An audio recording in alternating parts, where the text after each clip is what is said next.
대통령이 당선돼도 책임지자. 동의하십니까? 이거 보세요. 그 탄핵 세력을 누가 부활시켰냔 말이야. 똑같이 사망돼서 우리도 사망돼서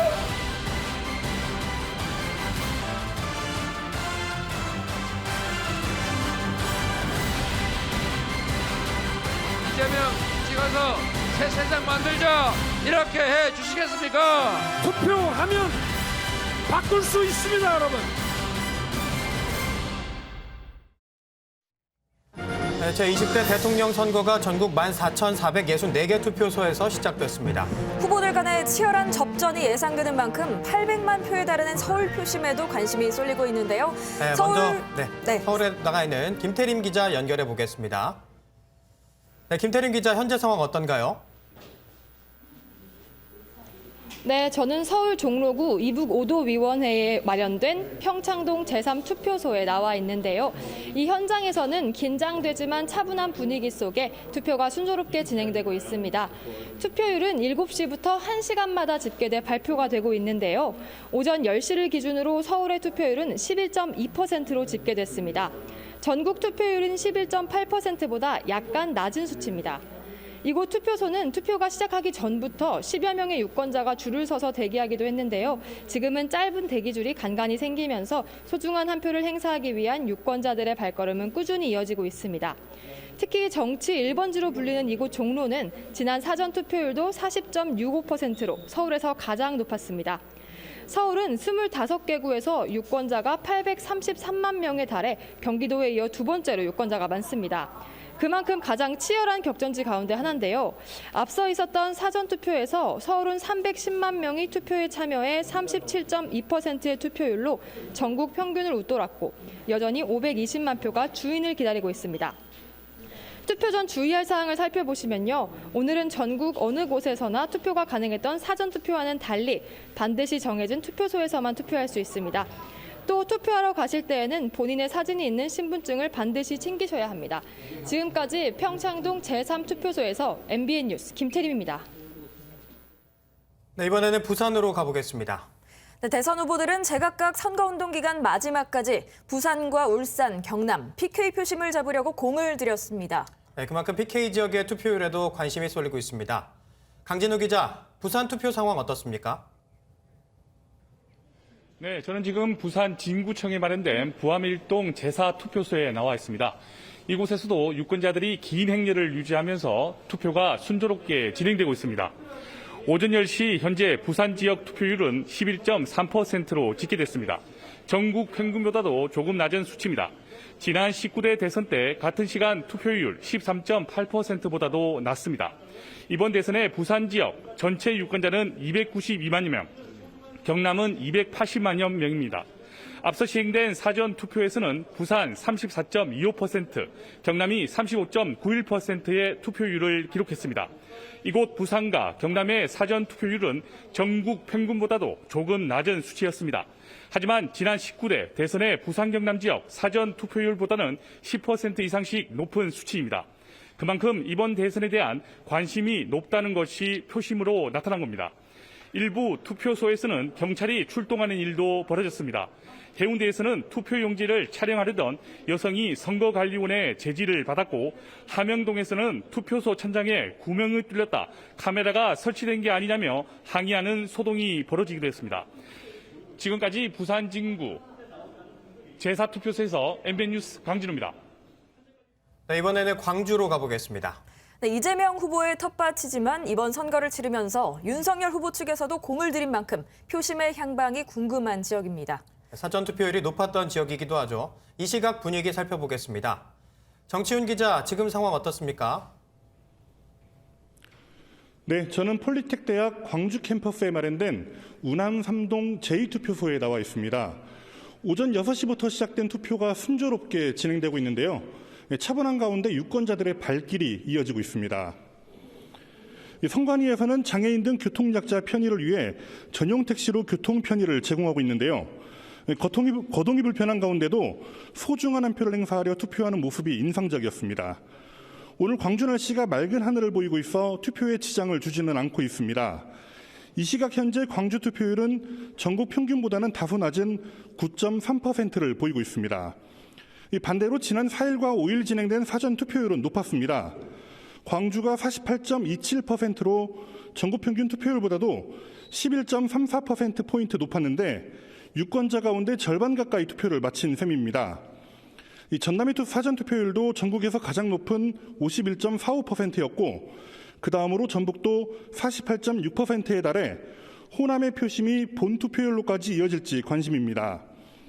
더불어민주당 이재명 후보의 강세가 예상되지만 국민의힘 윤석열 후보도 호남에 적극적인 구애를 보인 만큼 높은 투표 열기가 어디로 향할지 관심이 모아지고 있습니다. 특히 선거 막바지에 논쟁이 된 복합 쇼핑몰이나 야권 단일화에 따른 표심이 어떻게 작용할지도 관심 포인트입니다. 지금까지 광주 투표소에서 MBN 뉴스 정춘우입니다. 이번에는 대전 연결해 보겠습니다. 충청권은 역대 대통령 선거에서 승패를 가르는 캐스팅보트 역할을 해온 곳인데요. 자, 김영현 기자, 대전 투표소 상황 전해주시죠. 네, 저는 대전 월평중학교에 마련된 월평 1동 제3투표소에 나와 있습니다. 투표가 시작된 지 5시간 정도 지났지만 유권자들의 발길이 꾸준히 이어지고 있습니다. 코로나19 상황으로 투표소에서는 방역도 철저히 하고 있는 모습인데요. 투표를 할 때는 반드시 마스크를 착용하고 투표소 입장 전에 발열 체크를 해야 합니다. 이 시각 현재 대전 투표율은 12.5, 세종 10.4, 충남 14.7, 충북 15.5%로 집계됐습니다. 이번 대선에서 주요 후보들은 대전 교통망 개선과 행정수도 세종 왕선 등 굵직한 충청권 발전 공약을 제시해 유권자들의 관심이 높습니다. 이런 기대감에 사전 투표율은 대전이 36.56, 세종 44.11, 충남 34.68, 충북 36.16%를 나타냈습니다. 모두 2014년 전국 단위 선거에 사전 투표가 도입된 이후 가장 높은 수치입니다. 충청권은 역대 선거에서 대선의 향배를 가르는 캐스팅 보트 역할을 해온 곳인데요. 이번 대선 역시 충청권 표심의 향배에 따라 당선자가 결정될 가능성이 높다는 분석입니다. 충청권 유권자는 468만여 명으로 지난 대선부터 호남권 유권자의 수를 앞지른 만큼 충청권 표심이 어디로 쏠릴지 관심이 모아지고 있습니다. 지금까지 대전 월평중학교 투표소에서 MBN 뉴스 김영현입니다. 네, 현재 시간 11시 7분 44초 지나고 있습니다. 그리고 앞서 사전 투표율은 오후 1시 이후에 집계된다는 점 말씀드리고요. 계속해서 이 시각 투표율 상위 5개소 소개해드리도록 하겠습니다. 네, 대구가 가장 높게 나타나고 있습니다. 18.7%를 기록하고 있습니다. 이어서 제주입니다. 17.3%, 경기 16.9%, 충남 16.9%, 경남 16.8%를 기록하고 있습니다. 네, 운명의 날이 밝았습니다. 막판까지 초박빙의 승부를 펼친 대선 후보들, 이제 유권자들의 선택에 운명을 맡겨놓고 있습니다. 네, 이번 시간 특별히 청년 정치인분들 모셨는데요. 정은혜 전 더불어민주당 의원, 강민진 청년정의당 대표, 그리고 김재섭 전 국민의힘 비대위원, 그리고 정치부 주진희 기자 네 분 모시고 얘기 나눠보도록 하겠습니다. 어서 오세요. 안녕하세요. 네, 안녕하세요. 네, 먼저 후보들도 그렇고 정당도 그렇고 여기 계신 분들도 정말 이제 고생이 많으셨는데 이제 정말 결과를 기다려야 할 때입니다. 그리고 주진희 기자도 정말 고생이 많은데 네, 먼저 이 시각 투표가 계속해서 진행이 되고 있고요. 사전 투표가 다 계속해서 그 결과가 이제 1시 이후에 합산이 될 텐데 일단은 사실 가장 걱정되는 건 주 기자 먼저 이 6시 이후에 확진자 투표가 시작이 되잖아요. 그런 점에서 좀 우려가 되는데요. 그런 부분들은 어떤 얘기가 나오고 있습니까? 네, 지난번 그 사전투표에서 이야기가 많이 나왔던 만큼 이번에 좀 조정이 됐습니다. 5시 반부터가 아니라 5시 50분부터 외출이 가능해졌고요. 6시까지 도착을 하시면 되는데 문제는 6시까지 도착을 하셔도 투표를 기다려야 하는 상황이 있을 수 있습니다. 일반 투표자들과 동선이 겹칠 수 있어서 일반 투표자들이 모두 끝난 이후에 그다음에 투표가 가능한 상황입니다. 그리고 지난번에는 직접 투표가 안 됐다는 이유로 많은 이제 혼선이 생겼는데요. 이번에 직접 투표에 넣을 수 있게끔 조정도 됐고요. 7시 반까지만 도착을 하면 투표가 가능하다고 합니다. 때문에 투표가 좀 늦어지게 마감이 될 수도 있다고 합니다. 네, 알겠습니다. 이 사전투표 논란이요. 막판에 갑자기 불거졌습니다. 노정희 위원장이 사과를 하기도 했는데 이와 관련해서 별다른 거취 표명은 없었거든요. 뭐 이런 선관위 논란이 선거에 어떤 영향을 미칠 거라고 좀 보십니까? 누가 당선이 되더라도 선관위의 그런 사전투표에서 했던 행동들에 대해서 비난과 비판은 저는 있을 것으로 예상이 됩니다. 네. 그렇기 때문에 이긴 쪽에서 또 진 쪽에서 또 문제를 제기할 수 있는 가능성이 충분히 있고 그 여지를 남겨줬다는 측면에서 저는 선관위를 좀 강력하게 좀 질타하고 싶은데요. 사전에 우리가 충분히 예상할 수 있었던 문제이고 지금 그 확진자가 급속도로 늘어나고 있는 상황에서 이런 대비를 하지 못했다는 것, 이것은 지금 사과로만 끝날 일이 아닌 것 같습니다. 그리고 국민 여러분들께서도 좀 관심을 더 가지셔야 하는 부분이 이게 선거 때는 굉장히 관심을 갖다가 선거가 끝나고 나면 이 이슈가 또 묻혀질 수가 있습니다. 그래서 다음 또 우리 지방선거가 또 바로 앞서 있는데 지방선거에서도 이런 실수가 다시는 재발되지 않도록 그런 관리 감독이 더욱더 철저히 필요할 것으로 보여집니다. 네, 김 의원님 지금 말씀하신 것처럼 사실 선거 결과가 어떻게 나오느냐에 따라서도 양쪽의 패배한 쪽에서는 반발이 있을 수밖에 없을 것 같아요.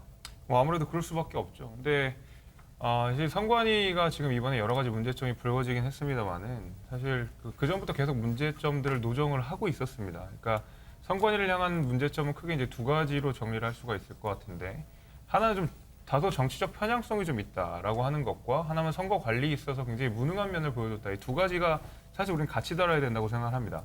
이번 사전투표에서 보여줬던 여러 가지 혼란들은 사실 선거 관리에서의 부실인 것이고, 이것 말고 사실 정치적 편향성에 대한 비판도 꾸준하게 있어 왔거든요. 예를 들면 어떤 현수막은 되고 어떤 현수막은 안 되고, 그다음에 재보궐선거 때도 비슷한 논란이 계속 있었기 때문에 국민의 입장에서도 선관위에 대한 정치적 편향성을 꾸준하게 지적한 바가 있었고, 마침 이번에 선거 관리를 하는 과정 속에서도 무능한 면들을 굉장히 많이 보여줘서 어떤 대대적인 지배구조 개편이나 그다음에 선거 관리 방식에 있어서의 대대적인 혁신들이 좀 필요하다고 생각이 되는데요.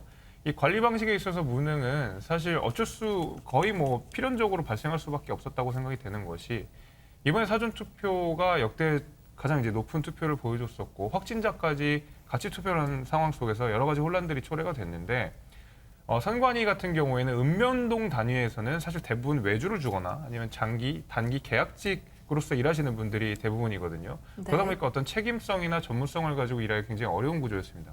이것이 계속 방치되어 있는 상황에서 이런 문제들이 전혀 대비 없이 그냥 터져버렸다는 것에 대해서 굉장히 유감스럽게 생각을 하고, 이 부분은 여야를 막론하고 대대적으로는 좀 개혁이 필요하겠다, 이제 이런 생각 갖고 있습니다. 네.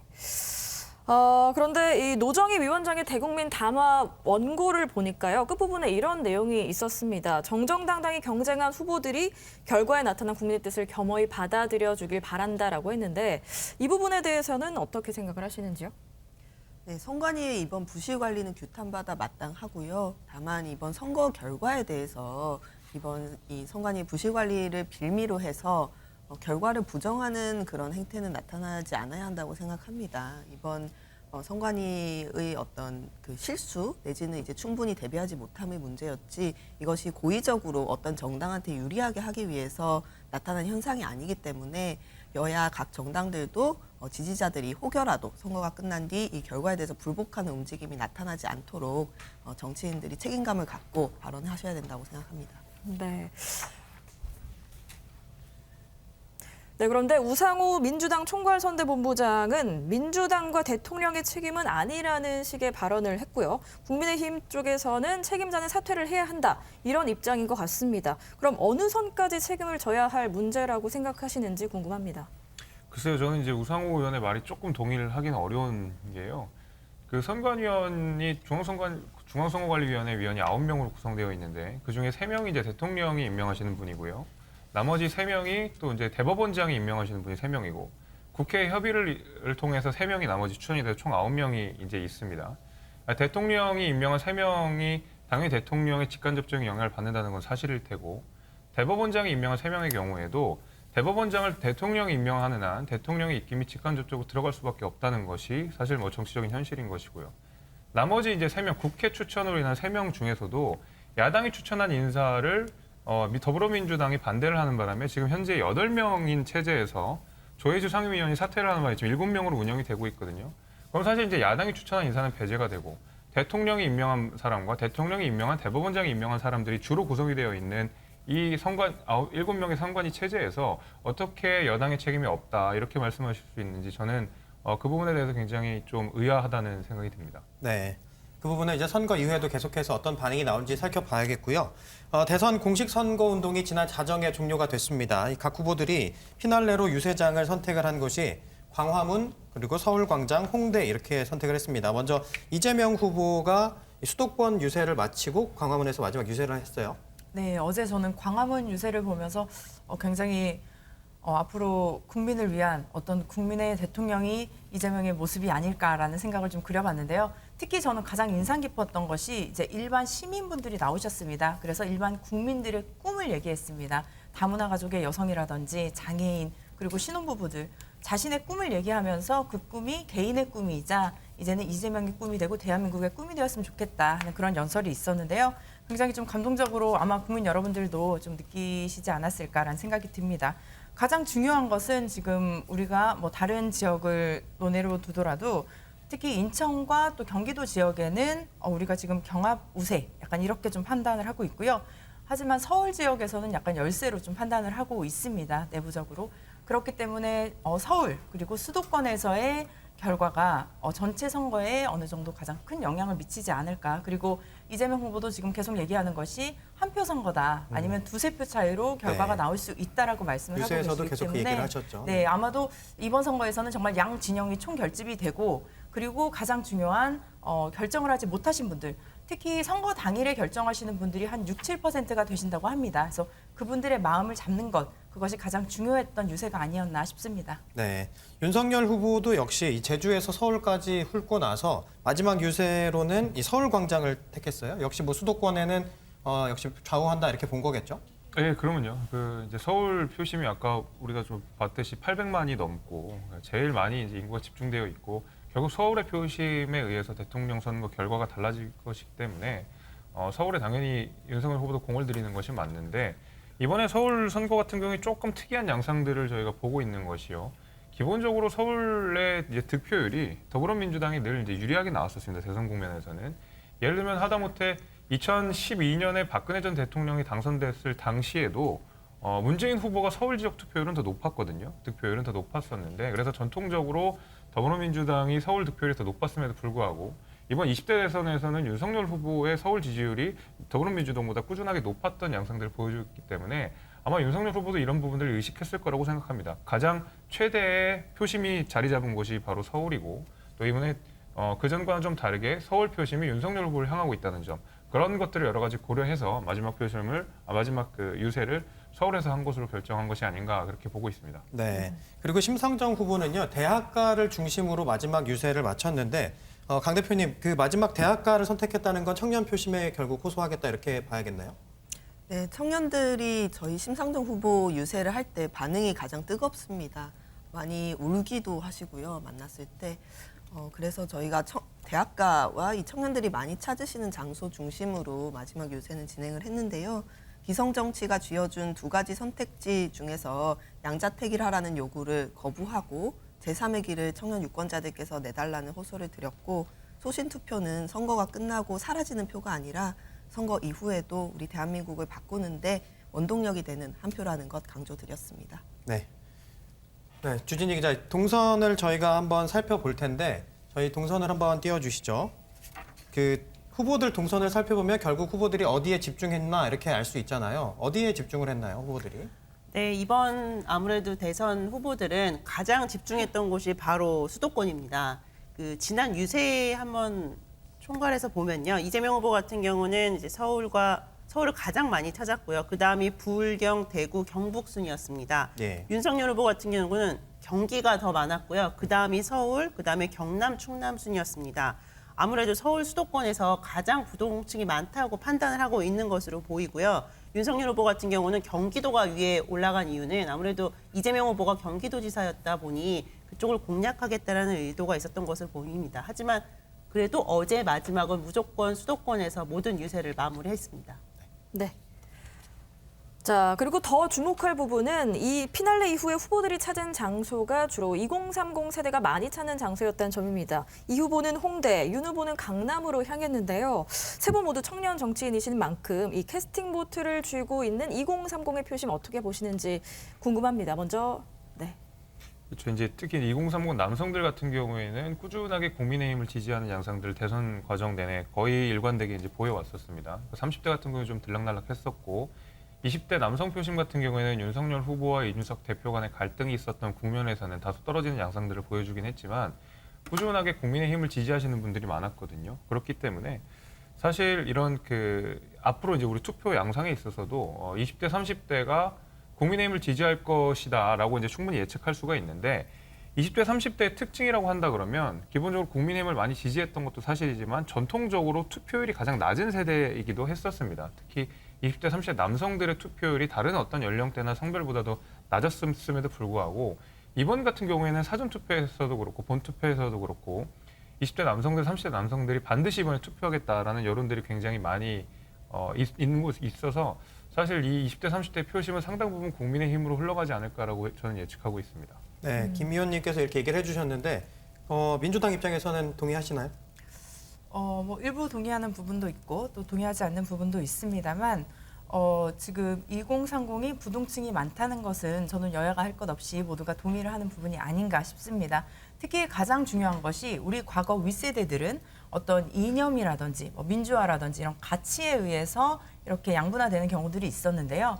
2030 우리 MZ세대라고 하는 세대들은 이념이라기보다는 예를 들어 내가 안보는 보수야. 근데 경제는 진보야. 이런 식으로 좀 합리적으로 본인의 삶의 질에 그리고 삶의 이익이 되는 방향으로 투표를 하는 성향이 있는 것 같습니다. 그리고 막판에 안철수 후보가 또 단일화를 하는 바람에 안철수 후보에게 모였던 그 기대 심리 그리고 또 심상정 후보에게도 어느 정도 여성들의 표가 갔지만 결과적으로 선거 막바지가 되었을 때 누가 당선이 될 것인가, 누가 우리를 대표할 것인가에 대해서는 어느 정도 2030 분들이 결과를 좀 늦췄다라고 저는 보여지고요. 굉장히 신중하게 생각을 하셨던 부분이고 그렇기 때문에 양당의 후보들 또 모든 후보들이 2030의 마음을 얻기 위해서 노력했던 것이 아닌가라는 생각이 듭니다. 네, 계속해서 이 정의당에서는 아무래도 좀 젊으시잖아요. 젊으시다 보니까 이 주변에서 정치를 관심이 있어 하는 사람들이나 아니면 관심이 없는 사람들은 이 정치에 대해서 요새 어떻게 얘기를 하는지 좀 궁금하거든요. 일단 여론조사에서 살펴봤을 때 청년들의 표심은 부동층이 많기도 하지만 거대 양당이 아닌 정당의 지지를 보내는 분들이 다른 세대에 비해서 높다. 이것이 공통적으로 나타나는 현상이거든요. 청년들 같은 경우는 민주 대 반민주라든지 내지는 반공 이데올로기라든지 이런 것들에 의해서 영향을 받지 않기 때문에 내가 내 삶에서 겪은 문제의식을 바탕으로 어떤 정치적인 판단을 내리는 성향이 뚜렷하고요. 아까 국민의힘에서 2030이 국민의힘을 지지하고 있다라고 말씀하셨는데 정확히는 남성 2030만 지지를 많이 보내고 계시죠. 이 심상정 후보 같은 경우는 전체 심상정 후보를 지지하는 집단 중에 2030 여성 비율이 가장 높습니다. 네, 알겠습니다. 저희가 지금 중앙선거관리위원회 기자가 연결이 돼 있는데요. 이 소식 전하고 다시 이어가도록 하겠습니다.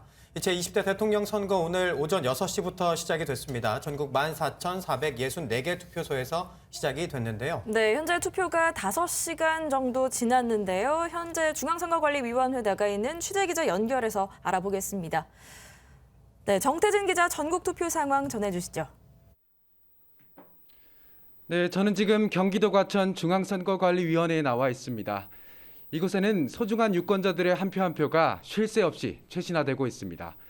제20대 대선 본투표가 시작된 지 약 5시간 20분 정도 지났는데 오전 11시 기준 전국 투표율은 16%로 집계됐습니다. 지난 4일과 5일 사전 투표율은 36.93%로 역대 최고치를 기록한 가운데 최종 투표율이 지난 15대 대선 80.7% 이후 25년 만에 80%를 돌파할지 주목됩니다. 확진 격리자 투표도 진행되는 만큼 개표 시작은 이전 대선 때보다는 조금 늦은 오후 8시 10분쯤 시작될 것으로 보이는데요. 내일 새벽 1시 전후에는 당선인 윤곽이 어느 정도 나올 것으로 보입니다. 네, 정 기자 이야기처럼 일반 유권자와 확진자 투표가 함께 진행이 되는데 유의사항 짚어주시죠. 네, 일반 유권자는 오전 6시부터 오후 6시까지, 확진 유권자는 오후 6시부터 오후 7시 반까지 투표할 수 있습니다. 현재 확진 유권자는 약 88만 명 정도로 추산되고 있습니다. 확진자의 경우 오후 5시 50분부터 외출할 수 있고 이동 시 도보나 자차로 이용하셔야 됩니다. 대중교통 이용은 금지됩니다. 투표하러 가실 때는 여권이나 주민등록증 등 신분증을 꼭 지참하셔야 합니다. 또 외출 안내 문자나 확진 통지 문자를 투표 사무원에게 제시해야 합니다. 확진 유권자는 투표를 마치면 즉시 귀가하셔야 한다는 점을 유념하셔야겠습니다.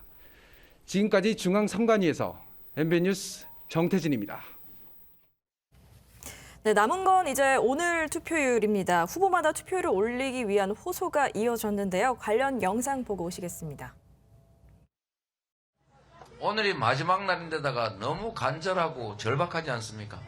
마지막 한순간 단 한 명까지 투표에 참여해서 어쩌면 2표, 3표 차로 결판날 수도 있는 이 안개 상황을 말끔하게 여러분이 걷어주십시오. 새로운 변화를 위해서 내일 한 분도 빠짐없이 투표해 주십시오. 거동이 불편하신 분들 모시고 한 분도 빠짐없이 투표해 주십시오.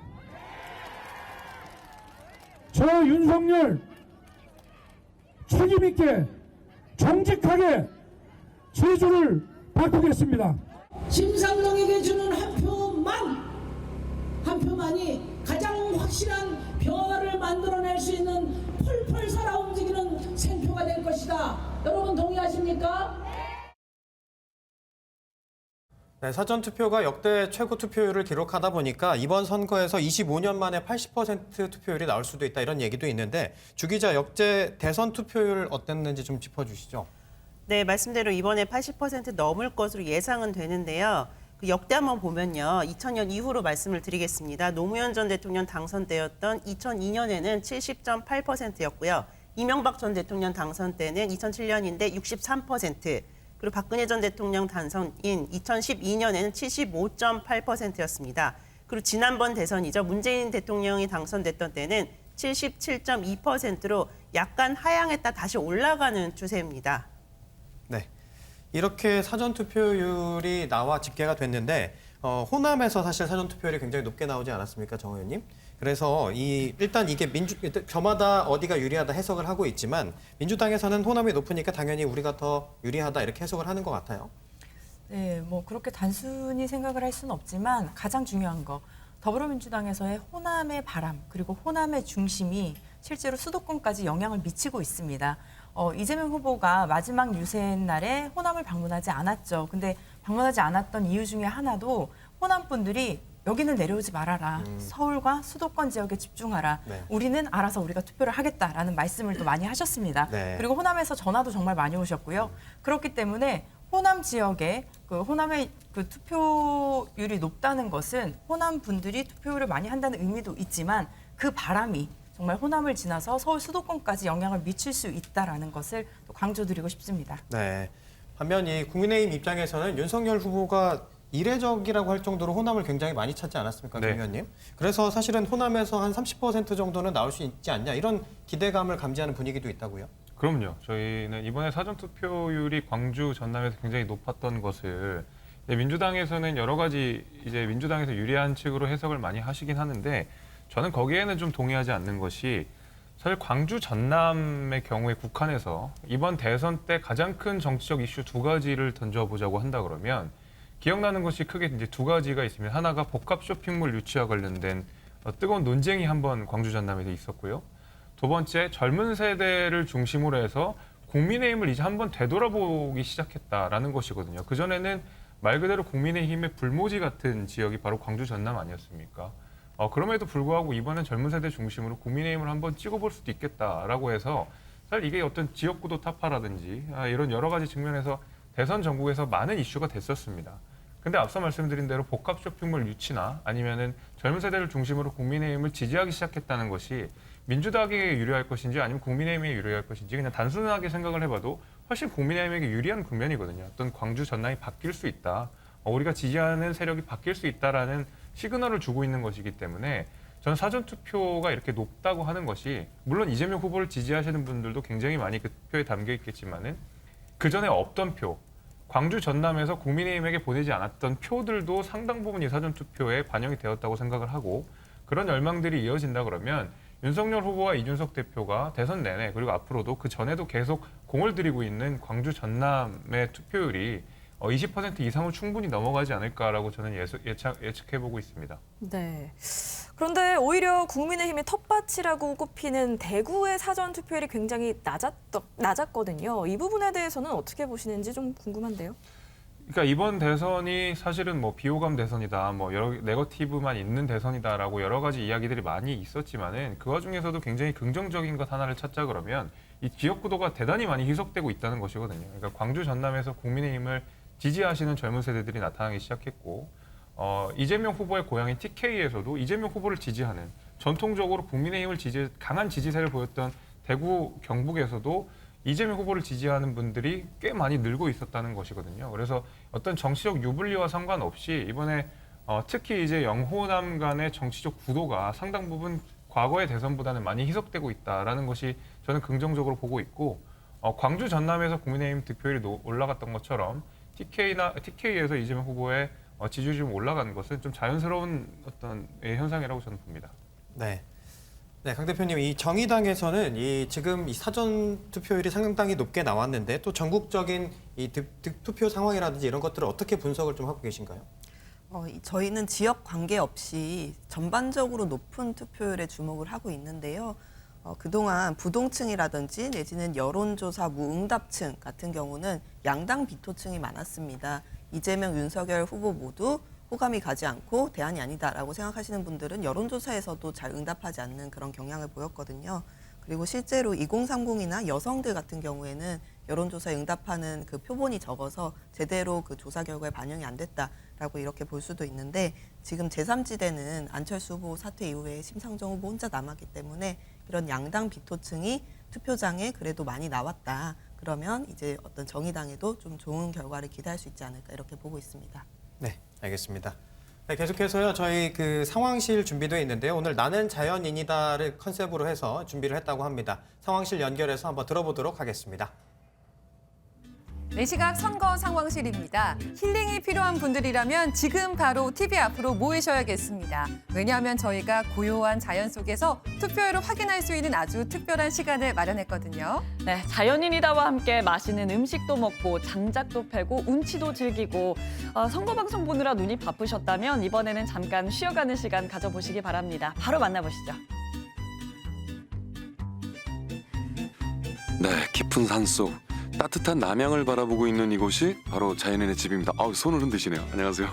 자, 오늘은 지난해 겨울 출연했던 자연인 박명덕 씨를 만나볼 겁니다. 네, 자연인 박명덕 씨와 서울 투표율 알아봅니다. 15%입니다. 자, 본격적인 요리에 앞서서 자연인의 보물 1호가 궁금해지는데요. 젊었을 때 사이클 선수셨대요. 진짜요? 이 자전거가 제 보물 1호입니다. 아, 그렇구나. 이거 되게 비쌀 것 같은데 네, 진짜 멋지다. 근사한데요. 이거 아까워서 탈 수 있을까요? 경기의 투표율 봅니다. 16.9%. 자, 내친 김에 보물 2호도 알아보죠. 신나네요. 야, 역시 트로트 매니아시네요. 트로트 좋죠. 네. 네, 역시 요즘 대세 트로트를 빼놓을 수 없습니다. 인천입니다. 15.7%. 자. 이제 요리할 시간인데 땅속에서 뭘 꺼내신... 오, 김치 아닌가요? 와, 맛있겠다. 시원한 김장김치처럼 시원하게 투표해야죠. 그렇죠. 시원하게 자신이 원하는 후보를 탁 찍어야죠. 네, 시원하게 탁 찍어야죠. 맛있게 익은 김치 하나, 열 반찬 안 부럽습니다. 부산 투표율 15.4%. 자, 자연인 오늘 도대체 뭘 만드실지 궁금해요. 좀 기다려봐요. 음식이나 투표나 서두르면 안 된다. 예, 잘못했습니다. 서두르면 안 되죠. 맞아요. 꼼꼼하게 신중해야죠. 살펴보고 한 표를 행사해야 합니다. 울산 투표율입니다. 16.4% 보이고 있습니다.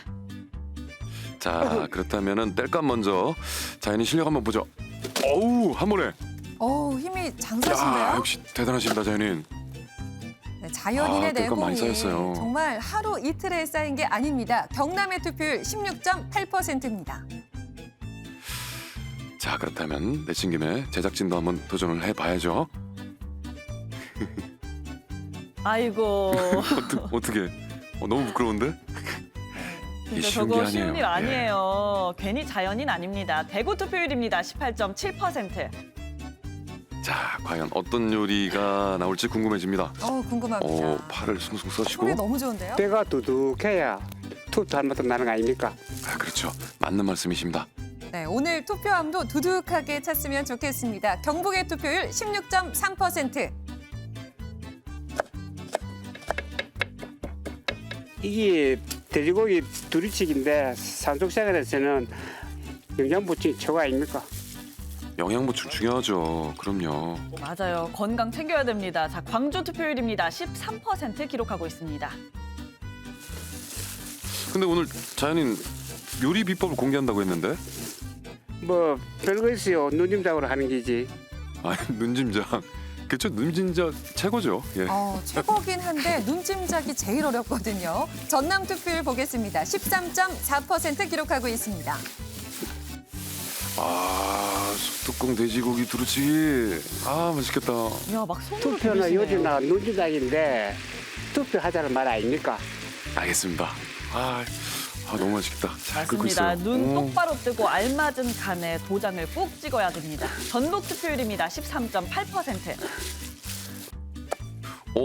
파랑 빨강 고추 이쁘게 썰어놓고 자, 이렇게 두둑히 담아내면은 드디어 완성입니다.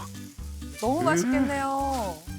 너무 맛있겠네요. 저도 진짜 가서 먹고 싶어요. 자연인 옆에서. 아니, 거기 수저 하나 더 놔도 될까요? 대전의 투표율입니다. 16.1%. 뭐 하시는 거예요? 이거 그 예정에 없던 건데? 야, 시원한 동치미 김치. 역시 MBN 하면 와, 동치미 아니겠습니까? 두루치기 동치미 김치 이거 최고잖아요. 최고의 조합이죠. 역시 뭘 좀 아시네요. 충남 투표율입니다. 17.2%. 딱 담으시고. 우리 자연인 정말 맛있게 드시네요. 제가 음식을 먹을 때에 같이 먹는 상대편한테 식욕을 돋구는 재주가 조금 있습니다.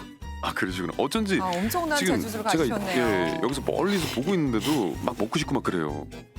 이걸 어떻게 참죠? 너무해요, 자연인. 충북의 투표율입니다. 16.7%. 근데 자연인 산으로 오게 된 사연이 궁금한데요. 사연이 많죠. 그 많은 사연 이야기를 다 하자면 하룻밤을 다 쉬어야 됩니다. 그래도 저 우리 하룻밤 국민들 셀 이야기 준비가 들어줄 됐어요. 대통령 얘기해 누가 주세요. 될지 궁금하네요. 세종 투표율입니다. 14.3% 보이고 있습니다. 그래요. 뭐 사연이 중요하겠습니까? 마음만 편하면 뭐 세상 부러울 것 하나 없죠. 맞습니다. 사연 없는 사람 어디 있겠습니까? 휘영청 달 밝은 밤 어떤 소원 빌어볼까요? 강원 투표율 16.4%입니다. 자, 꽁꽁 얼어붙은 다음 날 아침 자연인이 서둘러 나섭니다. 어디 가시는 거예요? 응? 말씀 안 하시네. 길을 나서는데요. 자, 과연 제주로 가는 걸까요? 제주 투표율입니다. 17.3%. 자연인 저기 아침부터 어디 가세요? 예, 가긴 늘려 지금 투표하러 갑니다. 근데 지금 전국 투표율이 지금 어떻게 되죠? 저는 잘 모르고요. 우리 아나운서가 말씀해 주실 거예요. 투표율이 얼마예요? 네, 제가 알려드릴게요. 현재 전국의 투표율입니다. 16.1%로 지난 대선 동시간 대비해봤을 때 약간 낮은 투표율을 보이고 있습니다. 자, 지금까지 자연인과 함께 전국 투표율을 살펴보고 왔는데요. 네, 자연인도 지금 막 투표하러 가시는 것 같더라고요. 아직 소중한 한 표 행사하지 않으셨다면 꼭 투표하고 오시기 바랍니다. 네, 그리고 또 사전 투표율이 36.9%로 역대 최고치를 달성했는데요. 저희가 전해드린 투표율은 오늘 오전 6시부터 지금 이 시각까지의 투표율입니다. 잠시 후에 오후 1시부터는요. 사전 투표율이 합산된 수치로 전해드리도록 하겠습니다. 끝까지 MBN과 함께해 주시고요. 지금까지 선거 상황실이었습니다. 네, 저희가 이 시각 투표 상황 짚어봤고요. 네, 계속해서 네 분과 말씀 나눠가겠습니다. 저희 대구의 사전 투표율을 짚어봤는데 그렇다면 이재명 후보의 본거지라고 할 수 있는 경기 지역의 사전 투표율은 33.7%로 굉장히 낮았습니다. 아직 마음을 정하지 못한 부동층이 좀 많았다 이렇게 해석을 해봐도 될까요? 사전 투표율은 낮았지만 제가 지금 조금 흥미롭게 관찰하고 있는 부분이 지금 본투표입니다. 본투표에서 대구 같은 경우도 지금 투표율을 1위를 달리고 있고요. 경기 지역 같은 경우도 16.9%로 3위를 달리고 있습니다. 아마도 사전투표 때 특히 경기도 같은 경우는 출퇴근하시는 분들도 많이 있고 평일이었기 때문에 좀 어려움이 있지 않았나 싶습니다. 제가 지금 경기 지역을 다니면서 유세 활동을 계속했었는데요. 경기도에 있는 많은 시들을 방문했습니다. 근데 한 3일, 한 일주일 전부터 굉장히 반응이 좀 많이 달라진 걸 느낄 수 있었습니다. 그래서 현장에 계신 분들이 응원도 많이 해주시고 손도 흔들어 주시고 하셨는데요.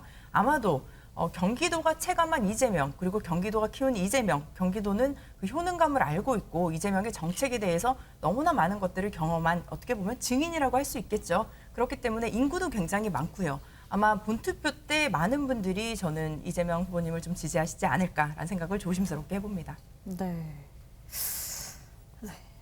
김 의원님께서는 뭐 경기도 어떻게 보고 계십니까? 그러니까 이 수도권의 표심이 제일 냉정하죠. 사실은 이게 예를 들면 수도권의 정치인이라고 해서 대선에서 당연히 수도권에서 그 후보를 밀어준다고 생각하지는 않습니다. 굉장히 냉정하고 국회의원 선거만 봐도 수도권에서 다선을 하는 의원들이 거의 없거든요. 왜냐하면 굉장히 냉정하게 평가를 하고 있다라는 의미고 이재명 후보가 사실 이제 경기도지사를 4년 동안 하면서 뭐 여러 가지 일들을 했지만 경기도 주민들 가운데서는 이재명 후보에게 비판하시는 분들도 굉장히 많습니다. 그래서 이재명 후보를 지지하시는 분들도 있겠지만 이재명 후보의 정치적 안방이라고 불렸던 경기도에서 어떤 사전투표가 좀 낮았다라고 하는 것은 어떤 그 변화에 대한 욕구, 그다음에 좀 그 국민의힘에 대한 어떤 기대 이런 것들이 사실 본투표에서 조금 더 발휘가 될 것이라고 저는 그냥 보고 있는 것이 사실 그 광주 전남 같은 경우에는 민주당에서 해석을 하기를 사실 국민의힘에 대한 심판이다 내지는 단일화에 대한 어떤 광주 전남의 민심이 분노로 나타난 것이다라고 해석을 했고 그것이 어떤 지지층 결집의 현상으로서 광주 전남의 표심이 사전투표가 높아졌다 이렇게 내다보시는 분들이 굉장히 많았는데 지지층 결집이라고 따진다고 생각하면 이재명 후보의 정치적 안방은 경기도에서 사전투표가 굉장히 높아야 되는 것이 사실이거든요. 이제 그렇지 않았다는 점에서 오히려 본투표에서 국민의힘을 더 많이 지지할 가능성이 좀 있다 이렇게 저는 내다보고 있습니다. 네, 뭐 각 당에서는 결국 우리 지지한다 이렇게 얘기를 하는데 주진희 기자 그 출입 기자로서 뭐 다른 기자들이나 들었을 때는 뭐라고 얘기하던가요? 분위기가 뭐 저마다 똑같이 얘기하나요? 아니면 또 어떤 다른 분위기가 있나요?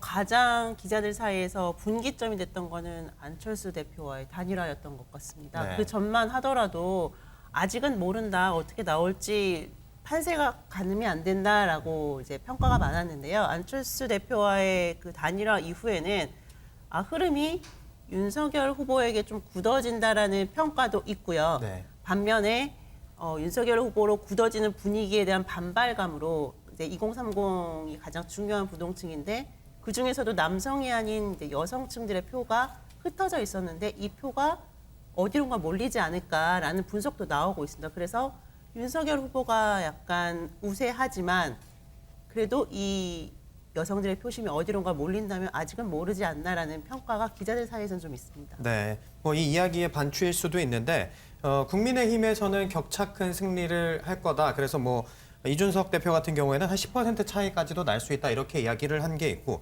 우상호 본부장은 또 이렇게 이야기를 했습니다. 1.5% 이내에서 이제 이겼다, 우리가 이길 것 같다 이렇게 예측을 했거든요. 그 결과에 대한 분석을 좀 얘기를 해주실 수 있을까요?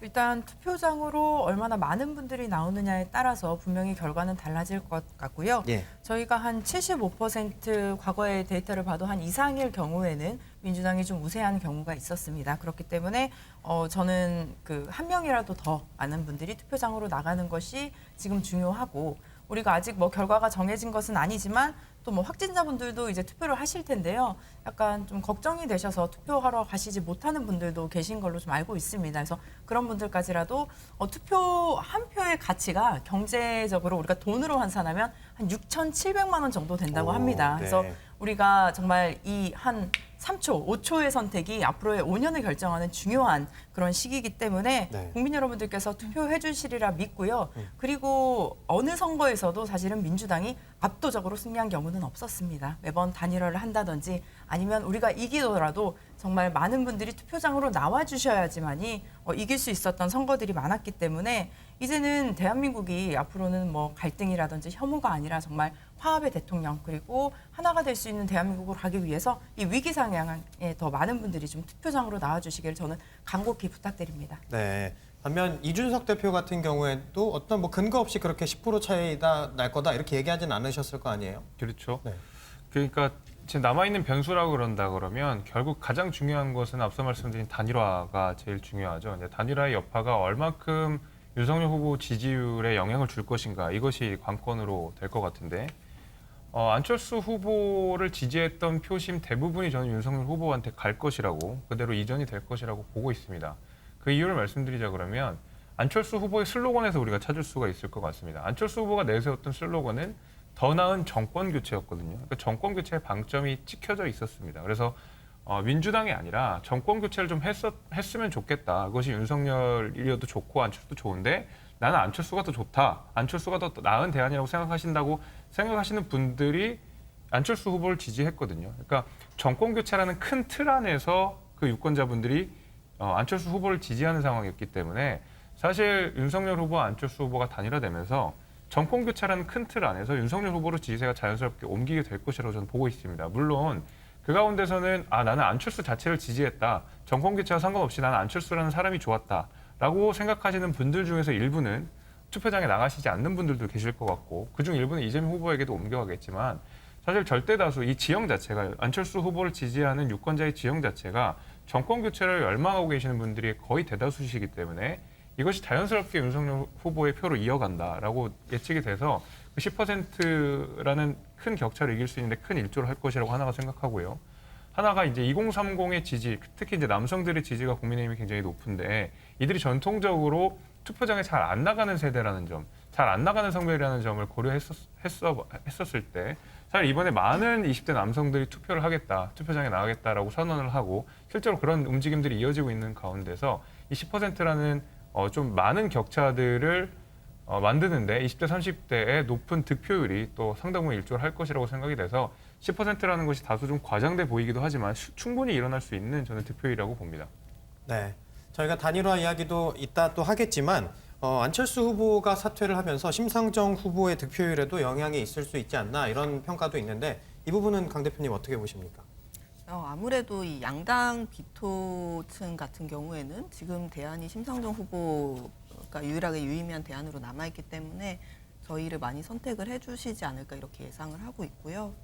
아직 투표하시지 않은 분들이 계시다면 이번 대통령 선거는 윤석열이 되느냐 이재명이 되느냐 이것을 결정하는 선거일 뿐만이 아니라 앞으로 우리 대한민국이 어느 방향을 향해서 나아가야 되는지 그 의견을 국민 여러분들께서 득표율로 제시를 해주시는 거기 때문에 포기하지 마시고 소신 투표 부탁드린다는 말씀 드립니다. 네, 주 기자, 이 당선자가 이제 투표가 오늘 7시 반에 끝나잖아요. 그러면 당선자 윤곽이 대략 언제쯤 나온다고 오늘 하던가요?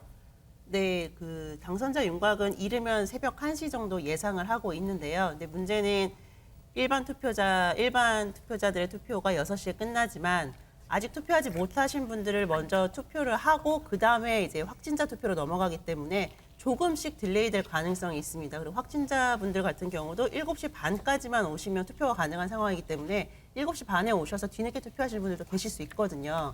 그런 것까지 감안을 했을 때는 개표가 늦어질 가능성이 있고요. 8시부터 개표를 한다면 아무래도 사전 투표율도 높다 보니 그걸 하나하나 뜯어보는 시간을 생각해서 새벽 1시 혹은 늦어지면 2, 3시까지도 예상이 가능한 상황입니다. 네. 알겠습니다.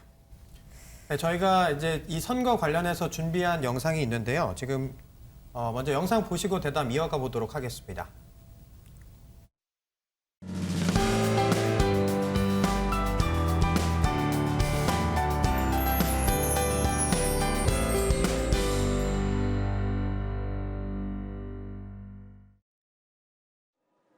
김대중 대통령이 못다 이룬 평화 통일의 꿈을 노무현 대통령이 못다 이룬 반칙과 특권 없는 세상의 꿈을 문재인 대통령이 꿈꾸고 있는 나라다운 나라를 반드시 만들어 내겠습니다, 여러분. 대한민국의 운명과 우리 국민들의 미래가 달린 이 역사적인 대회전의 장에서 마지막 단 한 사람까지 참여해 어게인 2002 승리의 역사를 함께 만들어 주시겠습니까? 여러분께서 압도적인 지지로 저와 국민의 힘에게 정부를 맡겨주신다 한들 저희가 일당 독재할 수는 없지 않습니까? 야당과 협치해야 합니다. 좋은 야당 만들어 주십시오, 여러분.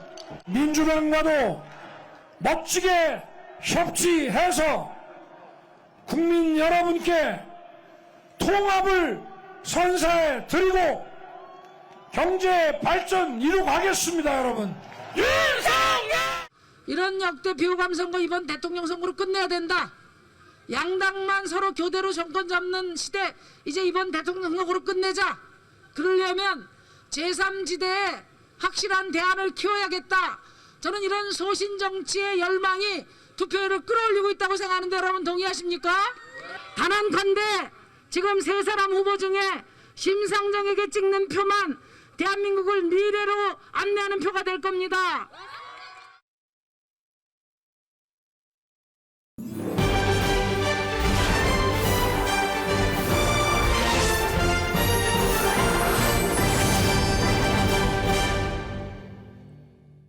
네, 계속해서 전국 투표율 상황 다시 한번 전해드리도록 하겠습니다.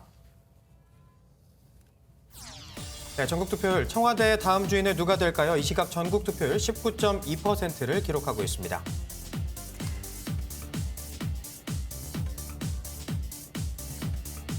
네, 여야 대선 후보들이 첫 일적으로 앞다퉈 찾았던 곳이죠. 국립서울현충원 서울의 투표율 19.3%. 네, 유네스코 세계문화유산이 있는 수원 화성이죠. 경기 투표율입니다. 20.3%. 네, 인천 송도 신도시가 내려다 보이는데요. 현재 인천의 투표율 18.4%입니다. 네, 별보기 참 좋은 곳이죠. 경주 첨성대가 보이는데요. 경북 투표율 20.5%입니다. 네, 83타워에서 내려다 보이는 대구의 전경입니다. 대구의 투표율 23.5%. 네, 계속해서 부산입니다. 쭉 뻗은 광안대교가 보이는데요. 투표율 18.9%입니다. 네, 거제 해감각이 보입니다. 바다의 금강산을 뜻하죠. 경남 20% 기록하고 있습니다. 네, 울산하면 고래죠. 고래 장성포 앞바다에는 고래잡이 어선이 참 많았다고 하는데요. 20.1%입니다.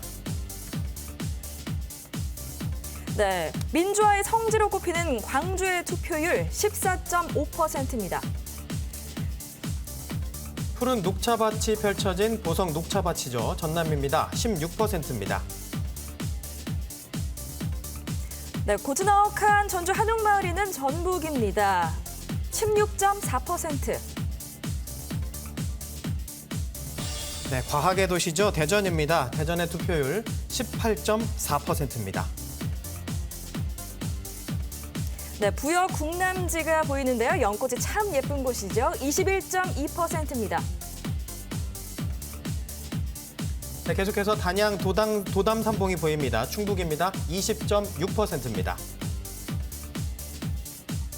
네, 이어서 세종 호수공원입니다. 14.3%의 투표율 보이고 있습니다. 투표 합서의 제주입니다. 주상절리가 보이는데요. 투표율 21.1%를 기록하고 있습니다. 네, 제20대 대통령 선거 전국 14,464개 투표소에서 시작이 됐죠. 네. 투표가 계속되고 있는데요. 네, 현재 투표 진행된 지 6시간 가까이 돼 가고 있습니다. 네, 서울 연결해서 투표 상황 한번 알아보도록 하겠습니다. 김태림 기자 전해주시죠.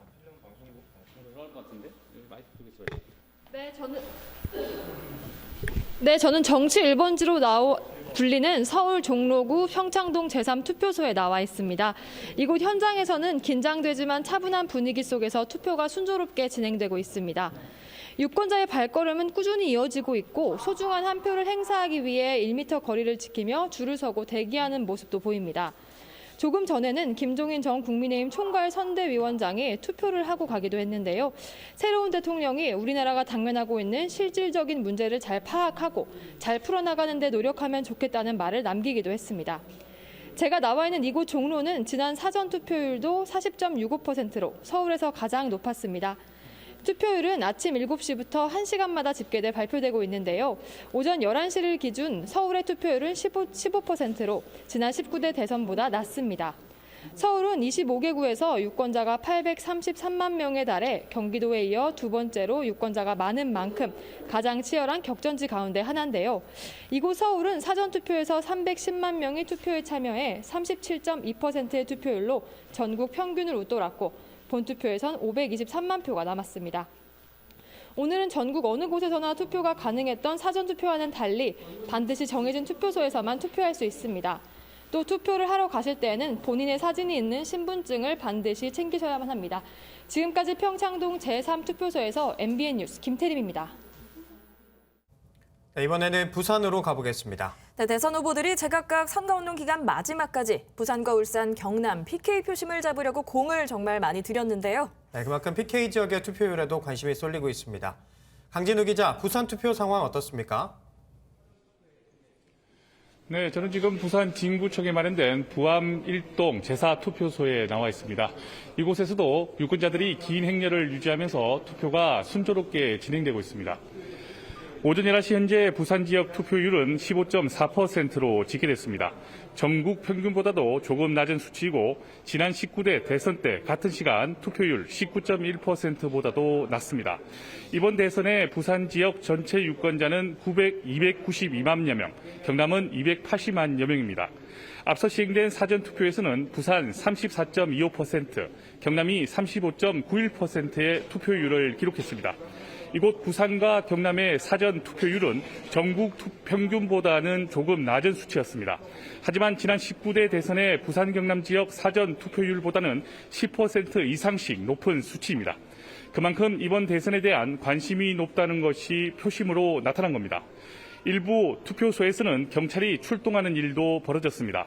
해운대와 부암 1동 등에서는 투표용지를 촬영하려던 여성이 선거관리원의 제지를 받는 등 곳곳에서 말썽을 빚었습니다. 지금까지 부산 진구 부암 1동 제4투표소에서 MBN 뉴스 강진우입니다. 네, 이번에는 광주로 가보겠습니다. 이재명 후보의 텃밭이지만 이번 선거를 치르면서 윤석열 후보 측에서도 공을 들인 만큼 표심의 향방이 궁금한 지역입니다. 사전 투표율이 높았던 지역이기도 하죠. 이 시각 분위기 살펴보겠습니다. 정치훈 기자, 지금 상황 어떻습니까? 네, 저는 폴리텍대학 광주 캠퍼스에 마련된 우남 3동 제2투표소에 나와 있습니다. 오전 6시부터 시작된 투표가 순조롭게 진행되고 있는데요. 이 점심시간이 됐지만 유권자의 발걸음이 계속 이어지고 있습니다. 이 선관위에서는 장애인 등 교통약자 편의를 위해 전용 택시로 교통 편의를 제공하고 있는데요.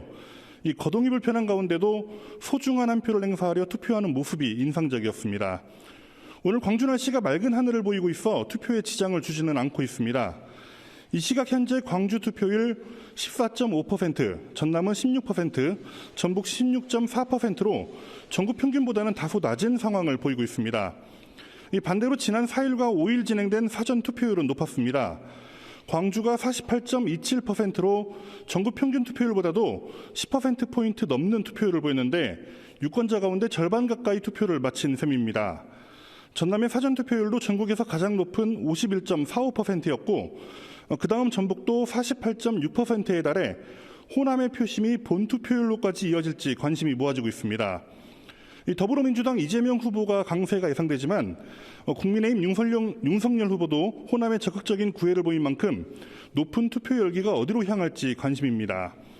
특히 선거 막바지에 논쟁이 된 복합 쇼핑몰이나 야권 단일화에 따른 표심이 어떻게 작용할지도 관심 포인트입니다.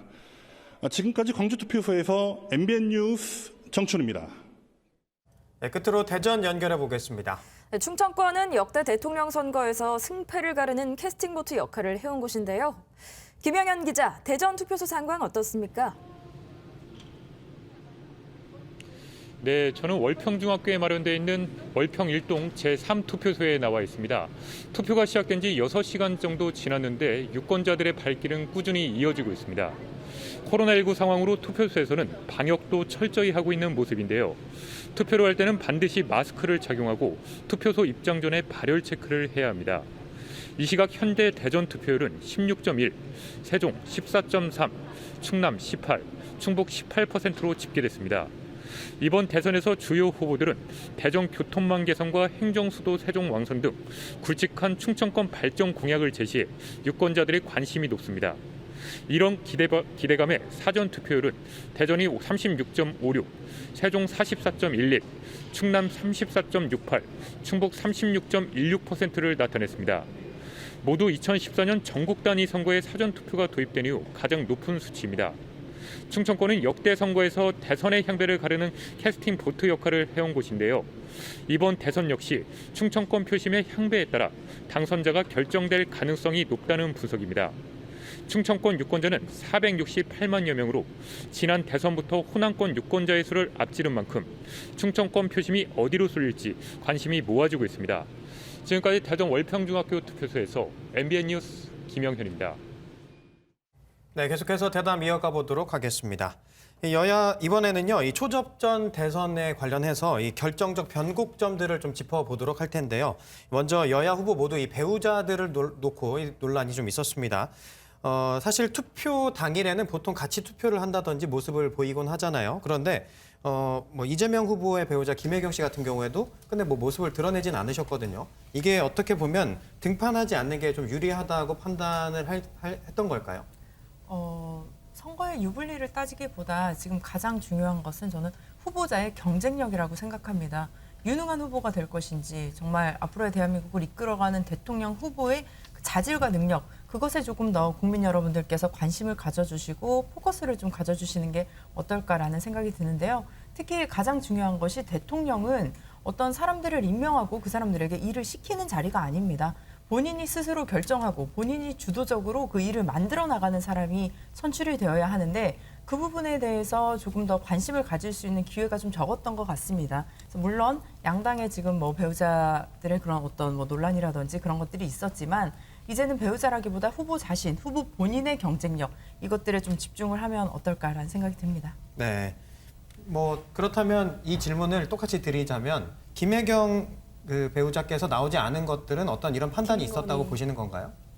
아무래도 뭐 최근에 이제 이 얼마 전이었죠. 그 이재명 후보의 배우자이신 이제 김혜경 씨에 관한 여러 가지 이제 논란들이 국민들의 마음을 좀 불편하게 한 게 있었고 무엇보다도 이제 이재명 후보와 이제 더불어민주당 같은 경우에는 윤석열 후보 배우자인 김건희 씨에 대한 공격 수위를 결코 이제 낮추지 않은 상황에 갑자기 그 화살이 이제 민주당에게 돌아오다 보니까 사실 김혜경 씨가 전면으로 나서기는 굉장히 부담스러웠을 거라고 저는 생각이 됩니다. 그래서 사실 김건희 씨에 관한 여러 가지 이제 의혹들이 아직까지도 풀리지 않은 상황이고 마찬가지로 이제 김혜경 씨에 대한 여러 가지 의혹들도 풀리지 않은 상황이기 때문에 대선 국면 끝까지 이제 뭔가 전면으로 나서기에는 굉장히 양당의 후보 배우자분들이 두 번 다 부담스러웠을 거라고 저는 생각이 됩니다. 그래서 의혹이 해결되기 전까지는 어쩔 수 없는 상황이었다고 저는 하고 있는데요. 네.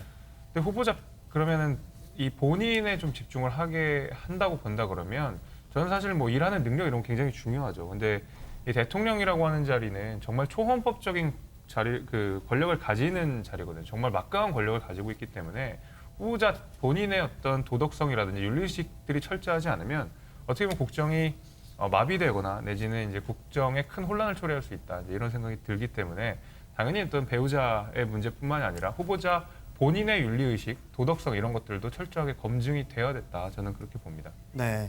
그리고 제가 한 오늘 언론 보도를 보니까 보통 그 결과가 나올 때쯤에 배우자들이 같이 있잖아요. 근데 오늘은 나오지 않을 수도 있다고 하던데 김건희 씨의 경우는 혹시 나온다는 얘기가 있나요? 글쎄요, 뭐 아직까지는 제가 뭐 나온다 안 나온다 계속 이야기들이 계속 나왔었는데 아직까지 이제 등장을 안 하시고 최근에 사전 투표하는 것이 이제 비공개적으로 이렇게 가서 혼자서 이제 투표를 하고 나오셨기 때문에 막상 또 이 개표 때 같이 계실지는 그거는 정확하게 모르겠습니다. 얼마든지 변수가 있는 상황이라서 그것까지는 예측하기 좀 어렵지만은 이제 대통령 후보가 아니라 이제 대통령이 되게 되면 자연스럽게 그 배우자의 지위도 공식적인 지위로 바뀌게 됩니다. 저는 그렇기 때문에 어쩔 수 없이 그 당시 그때는 이제 등장을 해야 되지 않을까 이렇게 봅니다. 네, 김혜경 씨 같은 경우는 오늘 뭐 나오신다는 얘기가 있나요? 오늘 아직까지 지금 투표를 안 하셔서 오후에 아마 투표가 예정이 되어 있을 겁니다. 그래서 예. 조용히 이제 집 근처에서 투표를 하실 예정이고요. 그리고 그 이후에 이제 뭐 등판을 하실지 안 하실지는 어떤 그런 상황에 따라서 좀 유동적으로 변동이 될 수 있을 것 같습니다. 네, 알겠습니다. 자, 그런가 하면 국민의힘 내부에서는 대선 후보와 당대표 간의 내홍이 계속됐었던 게 참 큰 이슈였기도 했는데요. 이런 신경전과 화해가 과연 이번 대선에 어떤 영향을 미칠지 궁금합니다. 어떻게 생각하시는지요? 사실 이제 그 20대 남성의 지지율이 한 번에 쭉 빠졌을 때 그때가 말하자면 이준석 대표, 윤석열 후보의 갈등이 극에 달했었던 때였거든요. 그때 이제 사실 20대 남성들의 표심이 굉장히 이제 무섭다라는 생각이 좀 들었습니다. 그래서 이 두 대표와 후보자 이 둘 간의 화합이 얼만큼 지금 젊은 세대의 표심을 잡는지 이제 중요하다. 이제 이 생각이 많이 사실 좀 들었습니다. 그래서 사실 당 대표와 대통령 후보, 그다음에 대선 후보는 정말 한 몸처럼 움직여야 되는 거거든요. 근데 그 전까지 늘 그래 왔습니다.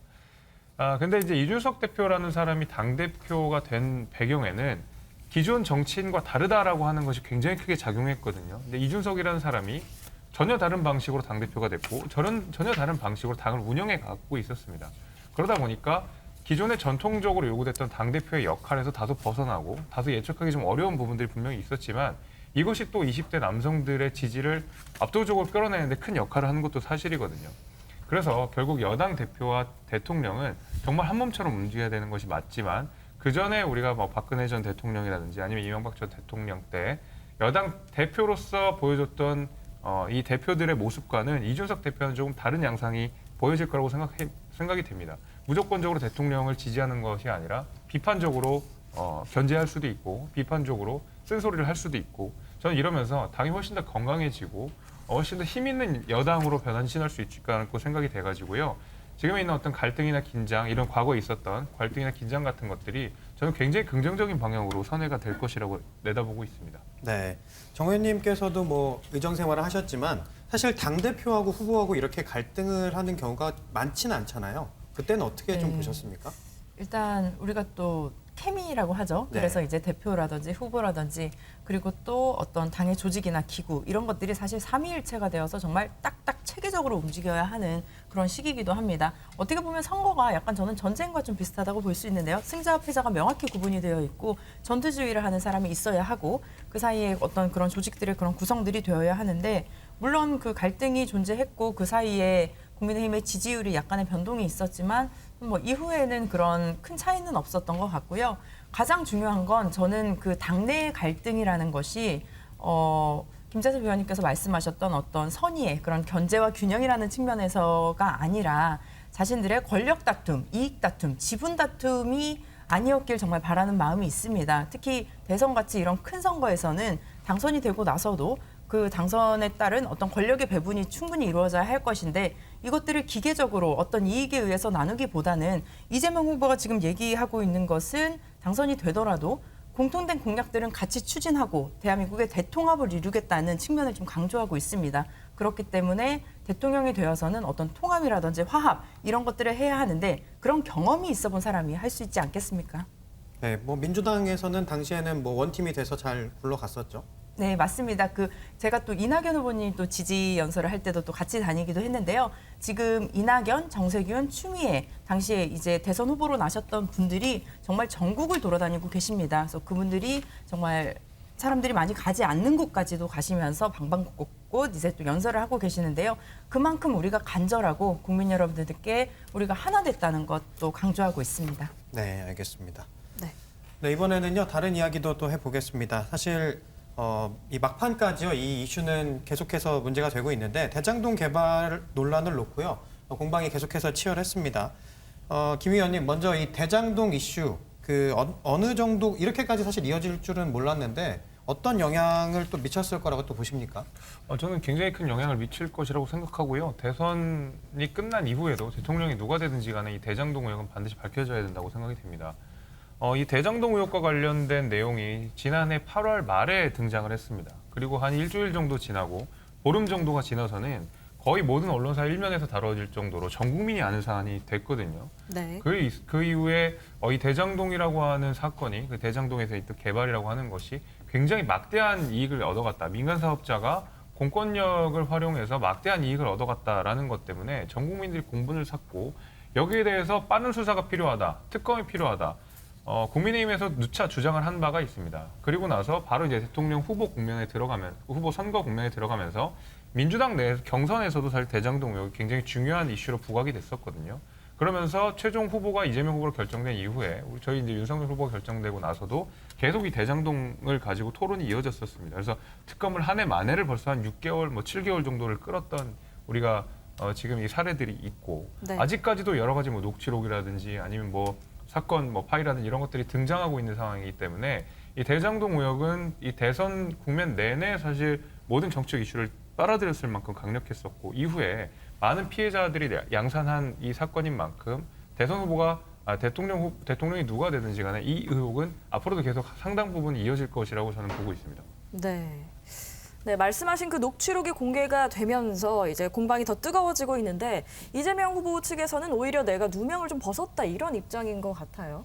네, 이제 녹취록이 공개가 되면서 누가 정말 대장동의 몸통인지 이 부분이 저는 명확하게 밝혀졌다고 생각을 합니다. 그리고 마지막 TV 토론에서 이재명 후보가 분명히 윤석열 후보에게 특검을 하실 건지 또 받으실 건지를 물었는데 그 부분을 5번이나 질문을 했습니다. 하지만 윤석열 후보는 대답을 하지 않았습니다. 그렇기 때문에 대장동 이슈라는 것은 사실 대선이 끝나서 누가 대통령이 되더라도 저는 특검을 반드시 해야 된다고 생각을 하고요. 그리고 대장동으로 인해서 이익을 본 사람, 우리가 50억 클럽이다 이런 얘기도 하고 있는데 정말 한 1원의 돈이라도, 한 푼의 돈이라도 이재명 후보가 받았다면 그 부분에 대해서는 책임을 져야 하겠지만 지금 이재명 후보나 특히 이재명 후보의 측근이 받았다는 뉴스는 어디에도 나오지 않고 있습니다. 그렇기 때문에 그 부분에서 이익을 받은 사람, 이익을 취한 사람, 불법적으로 이득을 취한 사람, 그리고 봐주기가 있었던 건지, 그리고 요즘 또 이슈가 되고 있는 것이 관련되어서 부산저축은행 사건도 있죠. 그래서 부산저축은행으로 저도 당시에 기억납니다. 뉴스에서 어머니 아버지들이 울면서 이제 이렇게 인터뷰를 하셨던 내용들도 있었는데 그 부분에 또 피해자들, 그 부분을 또 조사했던 윤석열 당시 검사에게 대해서도 저는 좀 책임을 좀 물어야 하지 않을까 싶습니다. 네. 이와 관련해서는요, 이 국민의힘에서는 생태탕 투다. 사실 이 생태탕이 어떤 이슈가 있었냐면, 오세훈 시장이 당시에 흰 바지에 흰 구두를 신고 선글라스를 착용하고 왔다. 이런 사실 말로만 했다 이런 얘기들을 했었잖아요. 그래서 생태탕 투다 이런 얘기를 했었는데 이런 부분에 대해서는 어떤 반박하실 게 있으실까요? 그러면 정말 이번 그 녹취록 나온 건 어처구니가 없었습니다. 사실 저 개인적으로는. 그것이 아까 말씀드린 대로 8월 31일에 이미 첫 보도가 시작이 돼서 9월 초 내내 사실 대장동 의혹이 여러 가지 언론에서 이제 등장했었고 9월 14일에는 이재명 후보가 여기에 대해 공개적인 반박 성명을 한 바가 있습니다. 그리고 9월 15일에 그 김만배 씨와 신학님 씨가 이 녹취록을 했다는 건데요. 9월 15일에 이재명 후보가 반박 성명을 낸 바로 그 다음에 사실 대장동을 전 국민이 아는 상황 속에서 왜 하필이면 9월 15일에 녹음을 했고 그것을 왜 대통령 후보 3일 전에 터뜨렸는지 여기에 대해서 굉장히 저는 신뢰성을 부여하기가 어렵다 생각이 되고 그 이제 처음에 이제 뉴스타파 보도에서 나온 내용인데 그 뉴스타파에서는 처음에 보도를 할 때 신학님 씨가 제보자라는 식으로 표현을 했다가 알고 보니까 용역을 받는다든지 뉴스타파 상당 부분이 연계가 있었던 사람으로 밝혀져가지고 굉장히 망신살을 산 적이 있지 않습니까? 이런 번에 있어서 일단 메신저에 대한 의심을 우리가 안 할 수가 없다라고 생각이 되고요. 내용만 들어봐도 그렇습니다. 내용에 들여다보면 결국 이제 부산저축은행 사건과 관련돼서 윤석열 후보가 당시 검사로서 여기에 관여를 했다라는 것인데 설령 그 얘기가 맞다 하더라도 이 돈이 예를 들면 부산저축은행에서 나왔든 시베리아에서 왔든 아니면 중국에서 어디서 왔든 어떤 은행에서 왔든지 간에 설계랑은 전혀 다른 문제입니다. 돈이 어디서 출처가 흘러나와서 이거대로 책임을 묻고 여기에 대해서 처벌을 해야 되는 것이지만 여기서 돈이 흘러나왔다고 해서 대장동 설계를 다른 사람이 한 게 되는 것이 아니거든요. 대장동 설계를 누가 했다고 이야기했습니까? 이재명 후보 스스로 설계를 했다고 이야기를 하셨는데 아까 전에 이제 정은혜 의원님께서 말씀하시기를 이재명 후보의 측근 중에 돈을 받은 사람이 없지 않느냐라고 얘기하셨는데 유동규, 정진상 이런 분들이 대정석의 핵심적인 인물입니다. 가장 핵심적인 인물이기 때문에 여기서 이재명 후보가 나랑은 여기 상관이 없는 거다. 이게 윤석열 후보의 몸통이다라고 하는 것은 완전히 사실 적반하장이다라고 저는 생각이 됩니다. 네. 정혜님 혹시 뭐 하실 말씀이? 네. 네. 지금 여야가 서로 이게 이재명 게이트다, 또 국민의힘 게이트다. 사실 이렇게 공방을 벌인 지가 꽤 됐어요. 이 곽상도 의원 아들 50억이 나오기 시작할 때부터 민주당은 이것이 국민의힘 게이트다라고 주장하셨고 이제 이재명 게이트라고 이야기를 했는데 이게 상대방이 어떤 실책이 드러난다고 해서 자신의 실책이 없어지는 게 아닙니다. 대장동은 분명히 이재명 지사가 설계를 했고 그리고 이제 국민의힘 인사들도 지금 아직 실체를 정확하게 알 수 없지만 여러 가지로 얽혀 있다는 것이 팩트이고요. 이런 식으로 서로 남의 실책, 상대방의 실책만 기다리는 이런 양당 정치 극복해야 한다는 필요성을 또 다시 한번 확인시켜 준 것이 아닌가 생각합니다. 네, 알겠습니다. 저희가 지금 중앙선거관리위원회 기자가 연결이 돼 있는데요. 연결하고 나서 다시 대담 이어가도록 하겠습니다.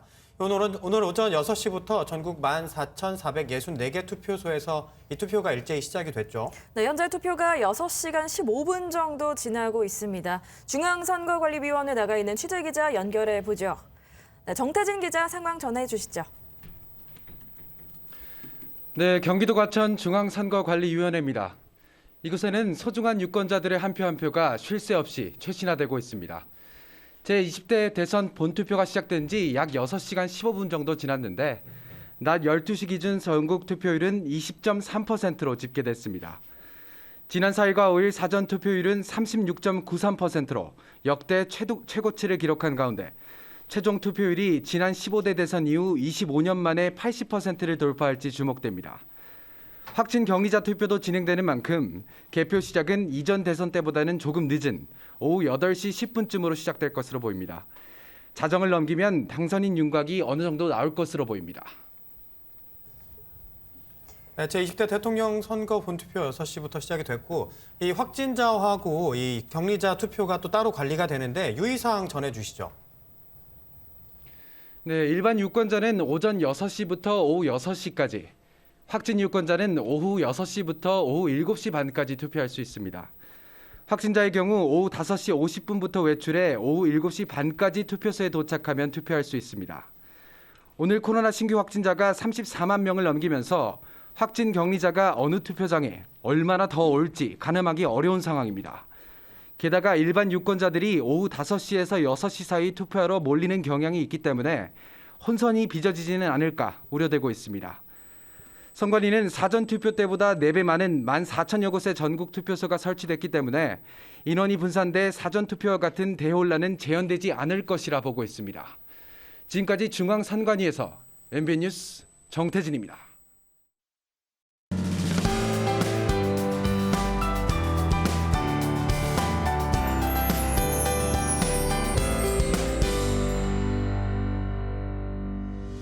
이 시각 선거 상황실입니다. 계속해서 전국의 투표율을 살펴볼 텐데요. 이번엔 전국 각지에 계신 우리 사회 시민 영웅들과 함께합니다. 네, 과연 우리 시민들은 어떤 대통령을 원할까요? 그 염원을 담아서 종이 비행기를 던집니다. 지금 바로 만나보시죠.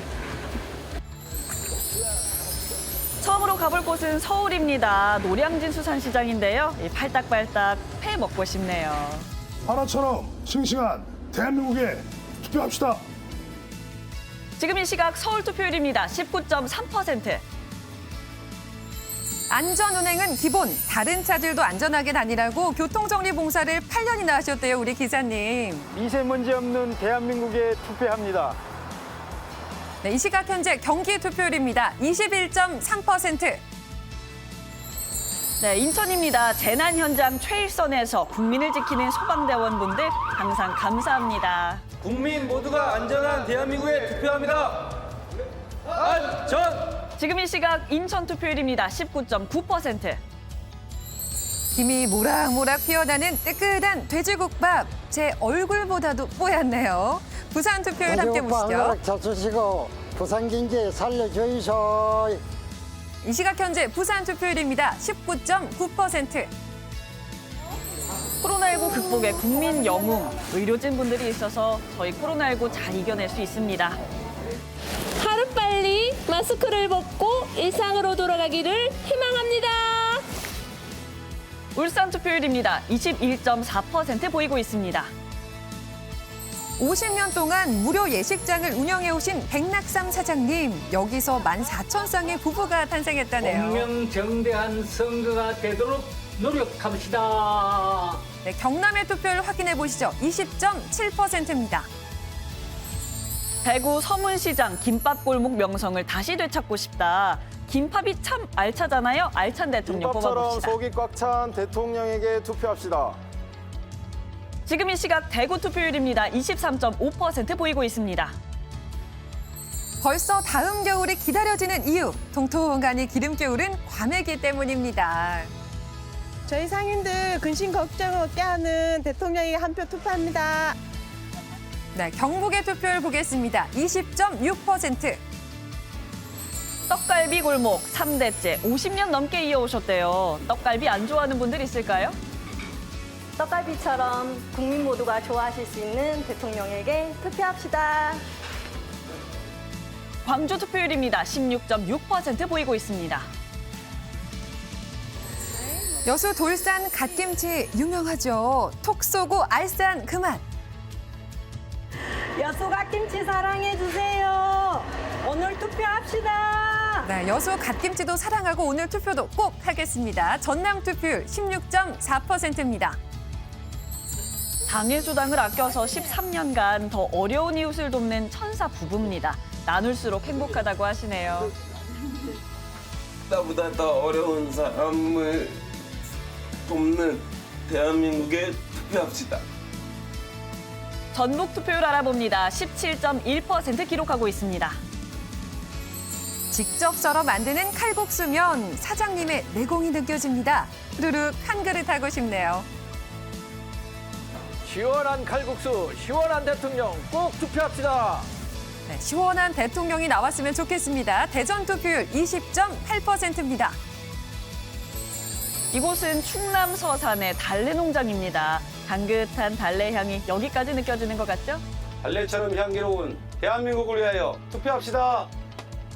지금 이 시각 충남 투표율은요 21.2% 기록하고 있습니다. 그냥 먹어도 맛있고 곶감으로 만들어도 맛있는 영동감. 입안 가득 달콤함이 퍼집니다. 오늘 대통령 누굴 찍을지 감 잡았나요? 난 감 잡았지요. 감 잡으셨나요? 충북 투표율입니다. 21.3%. 37년 호떡 장사로 세 남매 다 대학 보내신 멋진 어머니입니다. 떡하니 세종시의 힘, 한 표의 힘 보여줍시다. 투표 얼른 하시고 맛있는 호떡이 있는 전통시장으로 찾아오세요. 세종 투표율입니다. 18.2% 보이고 있습니다. 아, 오늘 점심 칼국수 가나요? 이번엔 빨간 국물이 매력적인 얼큰한 강원도 산골 칼국수입니다. 칼국수처럼 얼큰하고 시원한 나라 만들어줄 대통령에게 투표합시다. 네, 강원 투표율 보겠습니다. 20.6%. 다음은 제주로 갑니다. 감귤이 주렁주렁, 온 국민의 기대도 주렁주렁 열렸습니다. 감귤처럼 싱싱하고 달콤한 대한민국에 투표합시다. 지금 이 시각 제주 투표율은요 21.1% 보이고 있습니다. 상패와 트로피로 빈틈없이 채워진 이곳.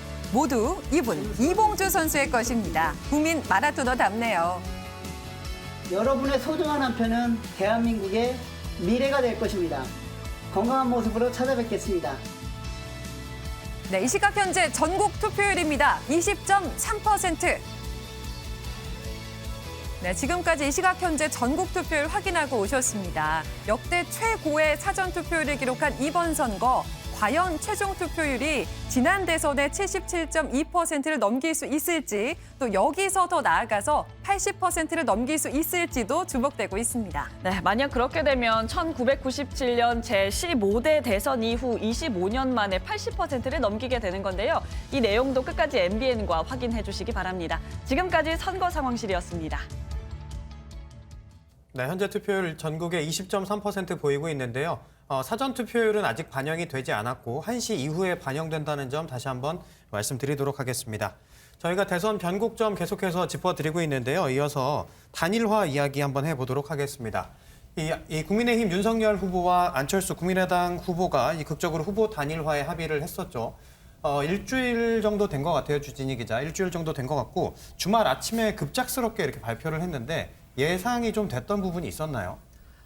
기자들도 전혀 예상을 못한 상황이었고요. 추정컨대 아마 그 전에 토론회 끝나고 나서 아마 전격적으로 이루어진 것으로 추정이 되고 있습니다. 왜냐하면 그 전주인 27일에 윤석열 후보가 단일화 결렬을 통보받았다라고 기자회견을 했잖아요. 그때만 하더라도 이제는 단일화가 이루어지지 않나 보다 기자들 사이에서도 그런 분위기가 있었는데 알고 보니 그 장제원 의원과 이태규 의원이 그 이후에도 계속 만나면서 협상을 이어갔던 것으로 보입니다. 네. 근데 이제 토론회가 끝나고 나서 먼저 윤석열 후보가 일정을 하고 그 사이에 안철수 후보가 기다리면서 새벽이 넘어서야 이제 만나면서 이제 전격적으로 이루어진 것으로 알려지고 있습니다. 네.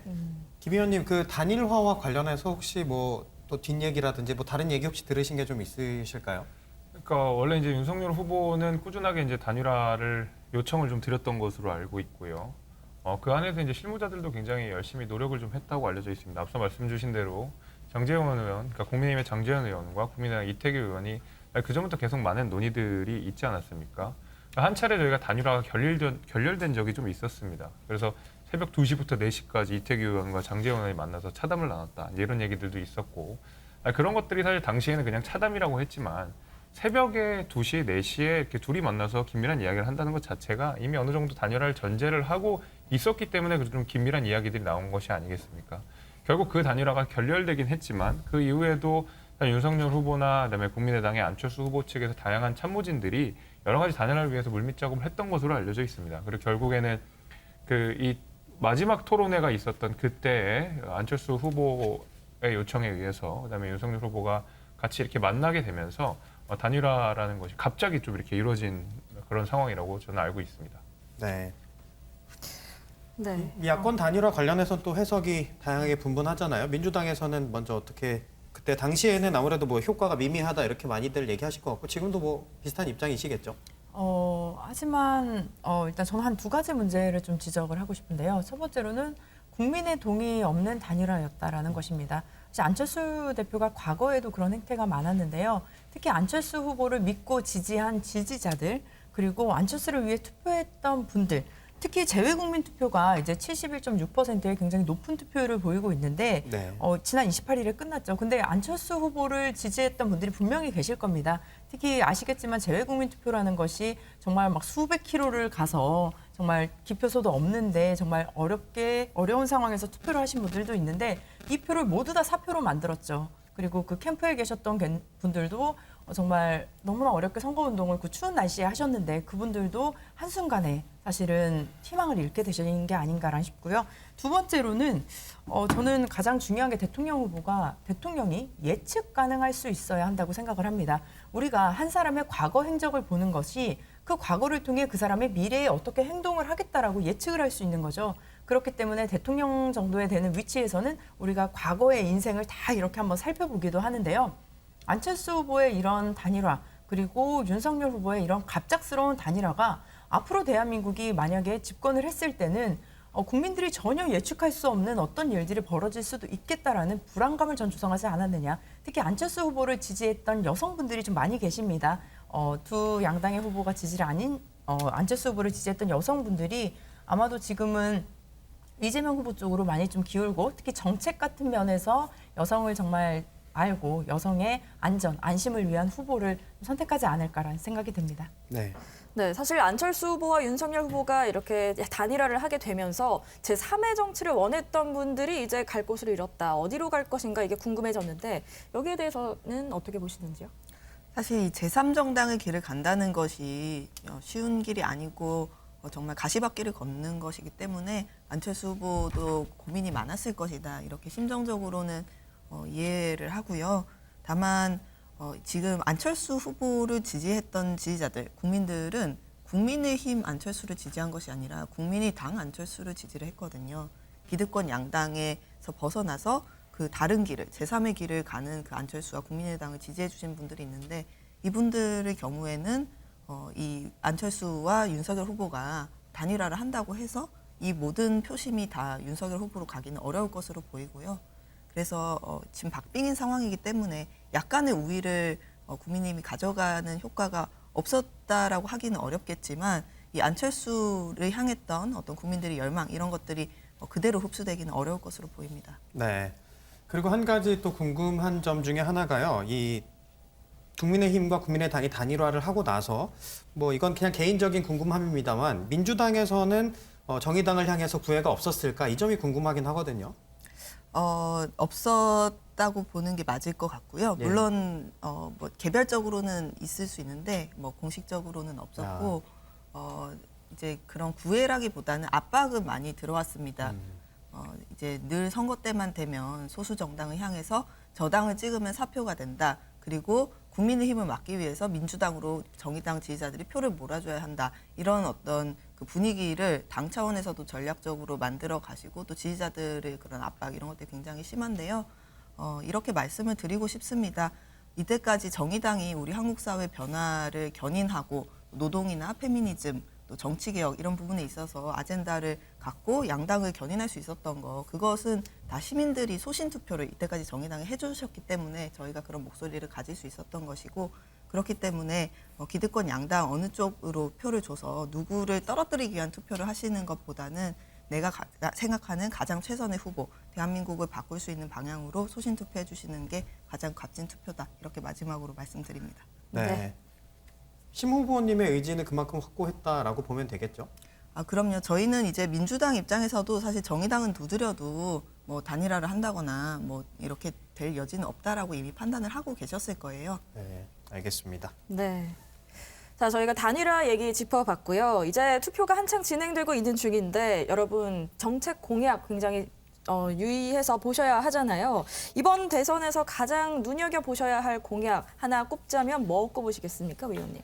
부동산이겠죠. 결국에는 이제 문재인 정부에서 가장 못했다고 평가받는 것이 부동산이고 그것 때문에 사실 정권 교체 여론이라든지 그다음에 아니면 문재인 정부에 대한 심판 여론들이 굉장히 큽니다. 사실 특히 이제 서울 경기도 표심 같은 경우에 아까도 말씀드렸다시피 서울 표심이 유례 없이 국민의힘 보수 정당을 지지하는 양상들을 보여주고 있는데 이들 중에 상당 부분이 사실 부동산 정책에 대한 실망이거든요. 이거는 이제 정상화시키겠다고 하는 윤석열 후보의 공약이 아마 저는 가장 눈에 띄인다고 생각이 됩니다. 사실 이 수도권 지역 같은 경우에는 재건축 재개발 규제가 굉장히 강하게 묶여 있는 바람에 공급이 원활하지가 좀 않았습니다. 그리고 세제라고 하는 것이 부동산세가 굉장히 복잡하고 다양하게 좀 얽혀 있다 보니까 여기에 대해서 국민의힘이 꾸준히 지적을 했었던 바가 있었고 여기에 대해서는 문제점을 민주당도 인식하고 있어서 부동산에 대한 세제 개편이 사실 여야가 합의가 지금 거의 다 되어 있는 상황들이거든요. 저는 그래서 이 부동산, 특히 이제 경기와 이제 서울에 집중되어 있는 이 부동산 문제를 적극적으로 해결해서 규제나 재건축이나 재개발을 좀 적극적으로 완화를 하고 대거 이제 부동산을 공급할 수 있는 여러 가지 규제 정책들을 만들면서 동시에 청년들이 주거할 수 있는 공간들을 우리가 원가주택 형태로 공급을 함으로써 우리 청년 주거 역시도 안정적으로 공급할 수 있는 그런 공약들이 저는 제일 눈에 띈다고 보고 있습니다. 네. 그렇다면 민주당 쪽에서는 어떤 걸 제일 눈여겨보시겠어요? 네, 저 개인적인 생각으로 말씀을 드리면 우리가 이재명은 뽑는 게 아니다. 이재명을 심는다. 그런 공약을 했었죠. 그래서 뭐 탈모 공약이라고 해서 저희가 탈모 관련된 약을 또 지원하는 공약들을 냈었는데 이게 저는 상징하는 바가 굉장히 크다고 봅니다. 이재명 후보가 우리가 지금 소확행 공약을 90개 정도를 발표를 했습니다. 그 가운데는 산부인과라는 명칭을 어떤 여성의학과로 바꾼다든지 그리고 층간소음을 해결하는 것, 그리고 반려동물에게 대한 어떤 치료비를 이렇게 또 보조해 주는 것, 이런 것들에 의한 우리 생활과 가장 밀접한 공약들이 있었다는 거죠. 이 부분들은 이재명 그 후보가 성남시장과 경기도지사를 하면서도 분명히 좀 우리가 체감을 할 수 있었는데요. 과거에 이재명 후보가 교복을 입지 못했습니다. 근데 그렇기 때문에 그 성남시의 지역들에게 무상 교복을 제공한다든지 특히 어린 시절에 영양 섭취가 굉장히 중요하잖아요. 근데 좀 가난해서 과일을 많이 먹지 못했다고 합니다. 그래서 지역 사회에 과일을 어린이들에게 제공을 한다든지 이런 정책들을 만들어 주셨는데요. 이런 소확행 공약들, 우리 생활에 밀접한 공약들이 아마 대통령이 되어서도 저는 실행이 될 것이라고 보여지고 그리고 앞서 말씀드렸지만 사실 여야 할 것 없이 굉장히 큰 뭐 안보라든지 경제 관련해서 디지털 대전환 같은 경우는 여야가 지금 둘 다 합의하고 있는 부분이기도 합니다. 그래서 이런 공약들 같은 경우는 공통 공약의 그 위원회를 결성해서 이것은 여야 할 것 없이 그 아이디어만 좋다면 그리고 공약의 취지가 좋다면 함께 실행하겠다는 것이 저기 이재명 후보의 그 공약이었던 것 같습니다. 네, 알겠습니다. 네, 계속해서 정의당에서도 그 공약 오늘 내세울 만한 공약 딱 이거다 얘기 하나 해주시죠. 저희 심상정 후보 공약 중에서 가장 국민들께서 반응을 많이 해주셨던 공약은 주 4일제였던 것 같아요. 네. 우리 OECD에서 가장 노동 시간이 길고 과로 사회인 우리 대한민국을 워라밸 사회로 가자라는 노동 친화적인 공약으로서 저희 대표 공약으로 말씀을 드렸고요. 네. 그리고 한 가지만 더 말씀을 드리면 병원비 100만 원 상한제 공약에 대해서도 많은 분들이 호응해 주셨습니다. 지금 병원비가 너무 많이 들어서 어떤 안타깝게도 청년이 아버지를 간병하다가 살해를 하고 이런 사건들도 일어나는데 더 이상 이런 서민들이 눈물이 없도록 1년에 아무리 병원비가 많이 나와도 개인이 감당해야 되는 돈은 100만 원 이내로만 상한하는 국가가 함께 돌봄을 책임지는 그런 공약도 저희가 함께 내놨습니다. 네. 네, 김 의원님, 지금 뭐 공약도 저희가 얘기를 했지만 사실은 뭐 기본적으로 공약들이 돈이 많이 들잖아요. 그래서 이런 뭐 특히 탈모약 이런 것들도 뭐 필요합니다만 이게 너무 돈 위주의 선거가 되는 거 아니냐 이런 이야기도 좀 있거든요. 그렇죠. 이제 사실은 이제 공약이라고 하는 것이 그냥 어디서 뚝딱 나오는 것이 아니라 재정적으로 뒷받침이 돼야 되고 그 재정이라고 하는 것이 결국 국민들이 내는 세금으로 운영된다는 점을 생각해 보면 공약들이 이거저거 막 남발이 되는 것은 그렇게 바람직한 일은 아니라고 저는 보고 있습니다만은 이번에 특히 이런 소소한 공약들이 작은 단위의 공약들이 많이 나오는 것을 무조건 돈이 많이 드니까 잘못했다 이렇게만 판단하기 좀 어려울 것 같다고 생각이 드는 것이 뭐냐면 우리가 지난 그 과거 역대 선거에서 대통령 후보들이 내세웠던 어떤 큰 공약들을 한번 살펴볼 필요가 있을 것 같습니다. 이제 2017년에 문재인 대통령께서는 적폐청산 말씀하셨었고 그 전에 이제 2012년에 박근혜 전 대통령 같은 경우에는 경제민주화를 말씀을 하셨었죠. 이제 2007년에 이명박 대통령 같은 경우에는 대문화. 제가 지금 말씀드린 이것 중에서 잘 이루어진 것이 단 하나라도 있나 이제 되돌아보면 사실 그렇지 않거든요. 국민들이 느끼시기에 대통령이 내놓는 큰 아젠다, 이런 큰 공약들이 공허하다, 이루어지기 굉장히 어렵다. 그래서 이제 대통령 후보의 어떤 큰 공약들을 잘 안 믿게 된 게 사실입니다. 냉정한 현실이고 그렇다면 대통령 후보는 무엇을 내세워야 되느냐?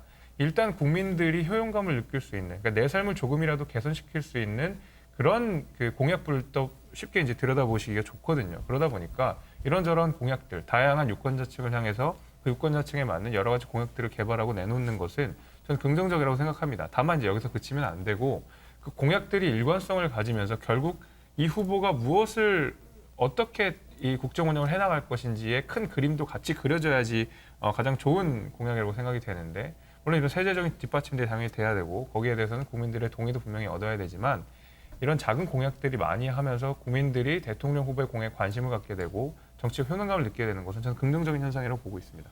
네, 제가 지금 탈모 약을 얘기하면서 약간 주저했던 게 저에게도 사실 필요한 거 부분이라서 공감이 됐어서 약간 주저하긴 했었는데 주진희 기자 그 출입을 하면서 사실은 이런 정책들 이런 거 꼭 있었으면 좋겠다. 혹시 이런 정책들 있었나요?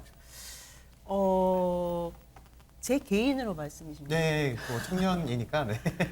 그 가장 기자들 사이에서 뜨거웠던 거는 물론 탈모약, 그다음에 이제 병사 월급 200만 원이었고요. 그 외에는 좀 재밌었던 공약이라고 할 만한 게 사실 저는 기억하고 있는 게 그 광주에 복합 쇼핑몰 만든다는 그것도 국민의힘 윤석열 후보가 언급은 했지만 제가 기억하기로는 그 전에 그 민주당 다이너마이트 청년위에서 지역 활동을 하면서 한번 언급을 했다가 이제 되지 않았던 걸로 저는 기억을 합니다. 그런 식으로 이제 좀 뭔가 이념과 진영을 건너뛰어서 청년들에게 호구력을 가질 수 있는 그런 것들이 좀 저는 눈에 띄었고요. 두 번째로 눈에 띄었던 건 심상정 후보가 내걸었던 그 국가 일자리 보장제, 그 30만 개 보장하시겠다는 그 언급이 저는 좀 기억에 남는 게 보통 일자리를 만든다고 하면은 기업 투자를 통해서 만들지 않습니까? 근데 심상정 후보 같은 경우는 민간을 통한 일자리 창출은 현재로서는 좀 한계가 있다라고 보고 있어서 그런 부분도 좀 기억에 남았습니다. 네. 아무래도 이 청년층 표심 잡기에는 뭐 그런 공약들이 좀 유연하게 대처하면 좋을 것 같습니다. 네. 알겠습니다. 네, 일단은요. 그러면은 마지막으로요. 꼭 우리 후보가 돼야 된다. 짧게 한 마디씩만 해주시고 한 마디씩. 네. 네, 그 얼마 전에 저희 그 외할머니께서 이제 좀 천국에 가셨습니다. 네. 그래서 제가 좀 한 3일 정도 또 상중에 있었는데요. 그 할머니의 인생을 보면 대한민국의 인생이랑 좀 비슷한 게 많더라고요. 어려운 시절을 보내셨고 가난한 시절을 보내셨고 이제 조금 어떻게 보면 자식들 크고 살만하니까 이제 또 천국에 가시게 되셨는데 그런 상황을 보면서 이재명 후보가 얘기했던 가장 중요한 것 삶의 질 개선 그리고 국민 행복 시대가 저는 떠올랐습니다. 대한민국 모든 국민이 행복할 수 있는 저는 5년을 기대합니다. 네, 알겠습니다. 김재섭 위원님 짧게 한마디만 해주시죠. 네, 사실 이제 국민들이 문재인 정부에게 걸었던 기대가 굉장히 컸죠. 어떤 촛불 혁명의 완수라는 이름으로 문재인 정부가 등장했는데 과연 그러한 어떤 역할을 충분히 해냈느냐? 저는 그렇지 않다고 생각합니다. 오히려 더 망가진 것이 많고 경제는 경제대로, 민주주의는 민주주의대로 여러 가지들이 왜곡되고 뒤틀렸던 것이 있어서 네, 저는 이번엔 야당으로 좀 바꿔주시면 좋겠다 생각합니다. 네, 알겠습니다. 희망 2022 뉴스 특보는 여기서 마치도록 하겠습니다. 고맙습니다.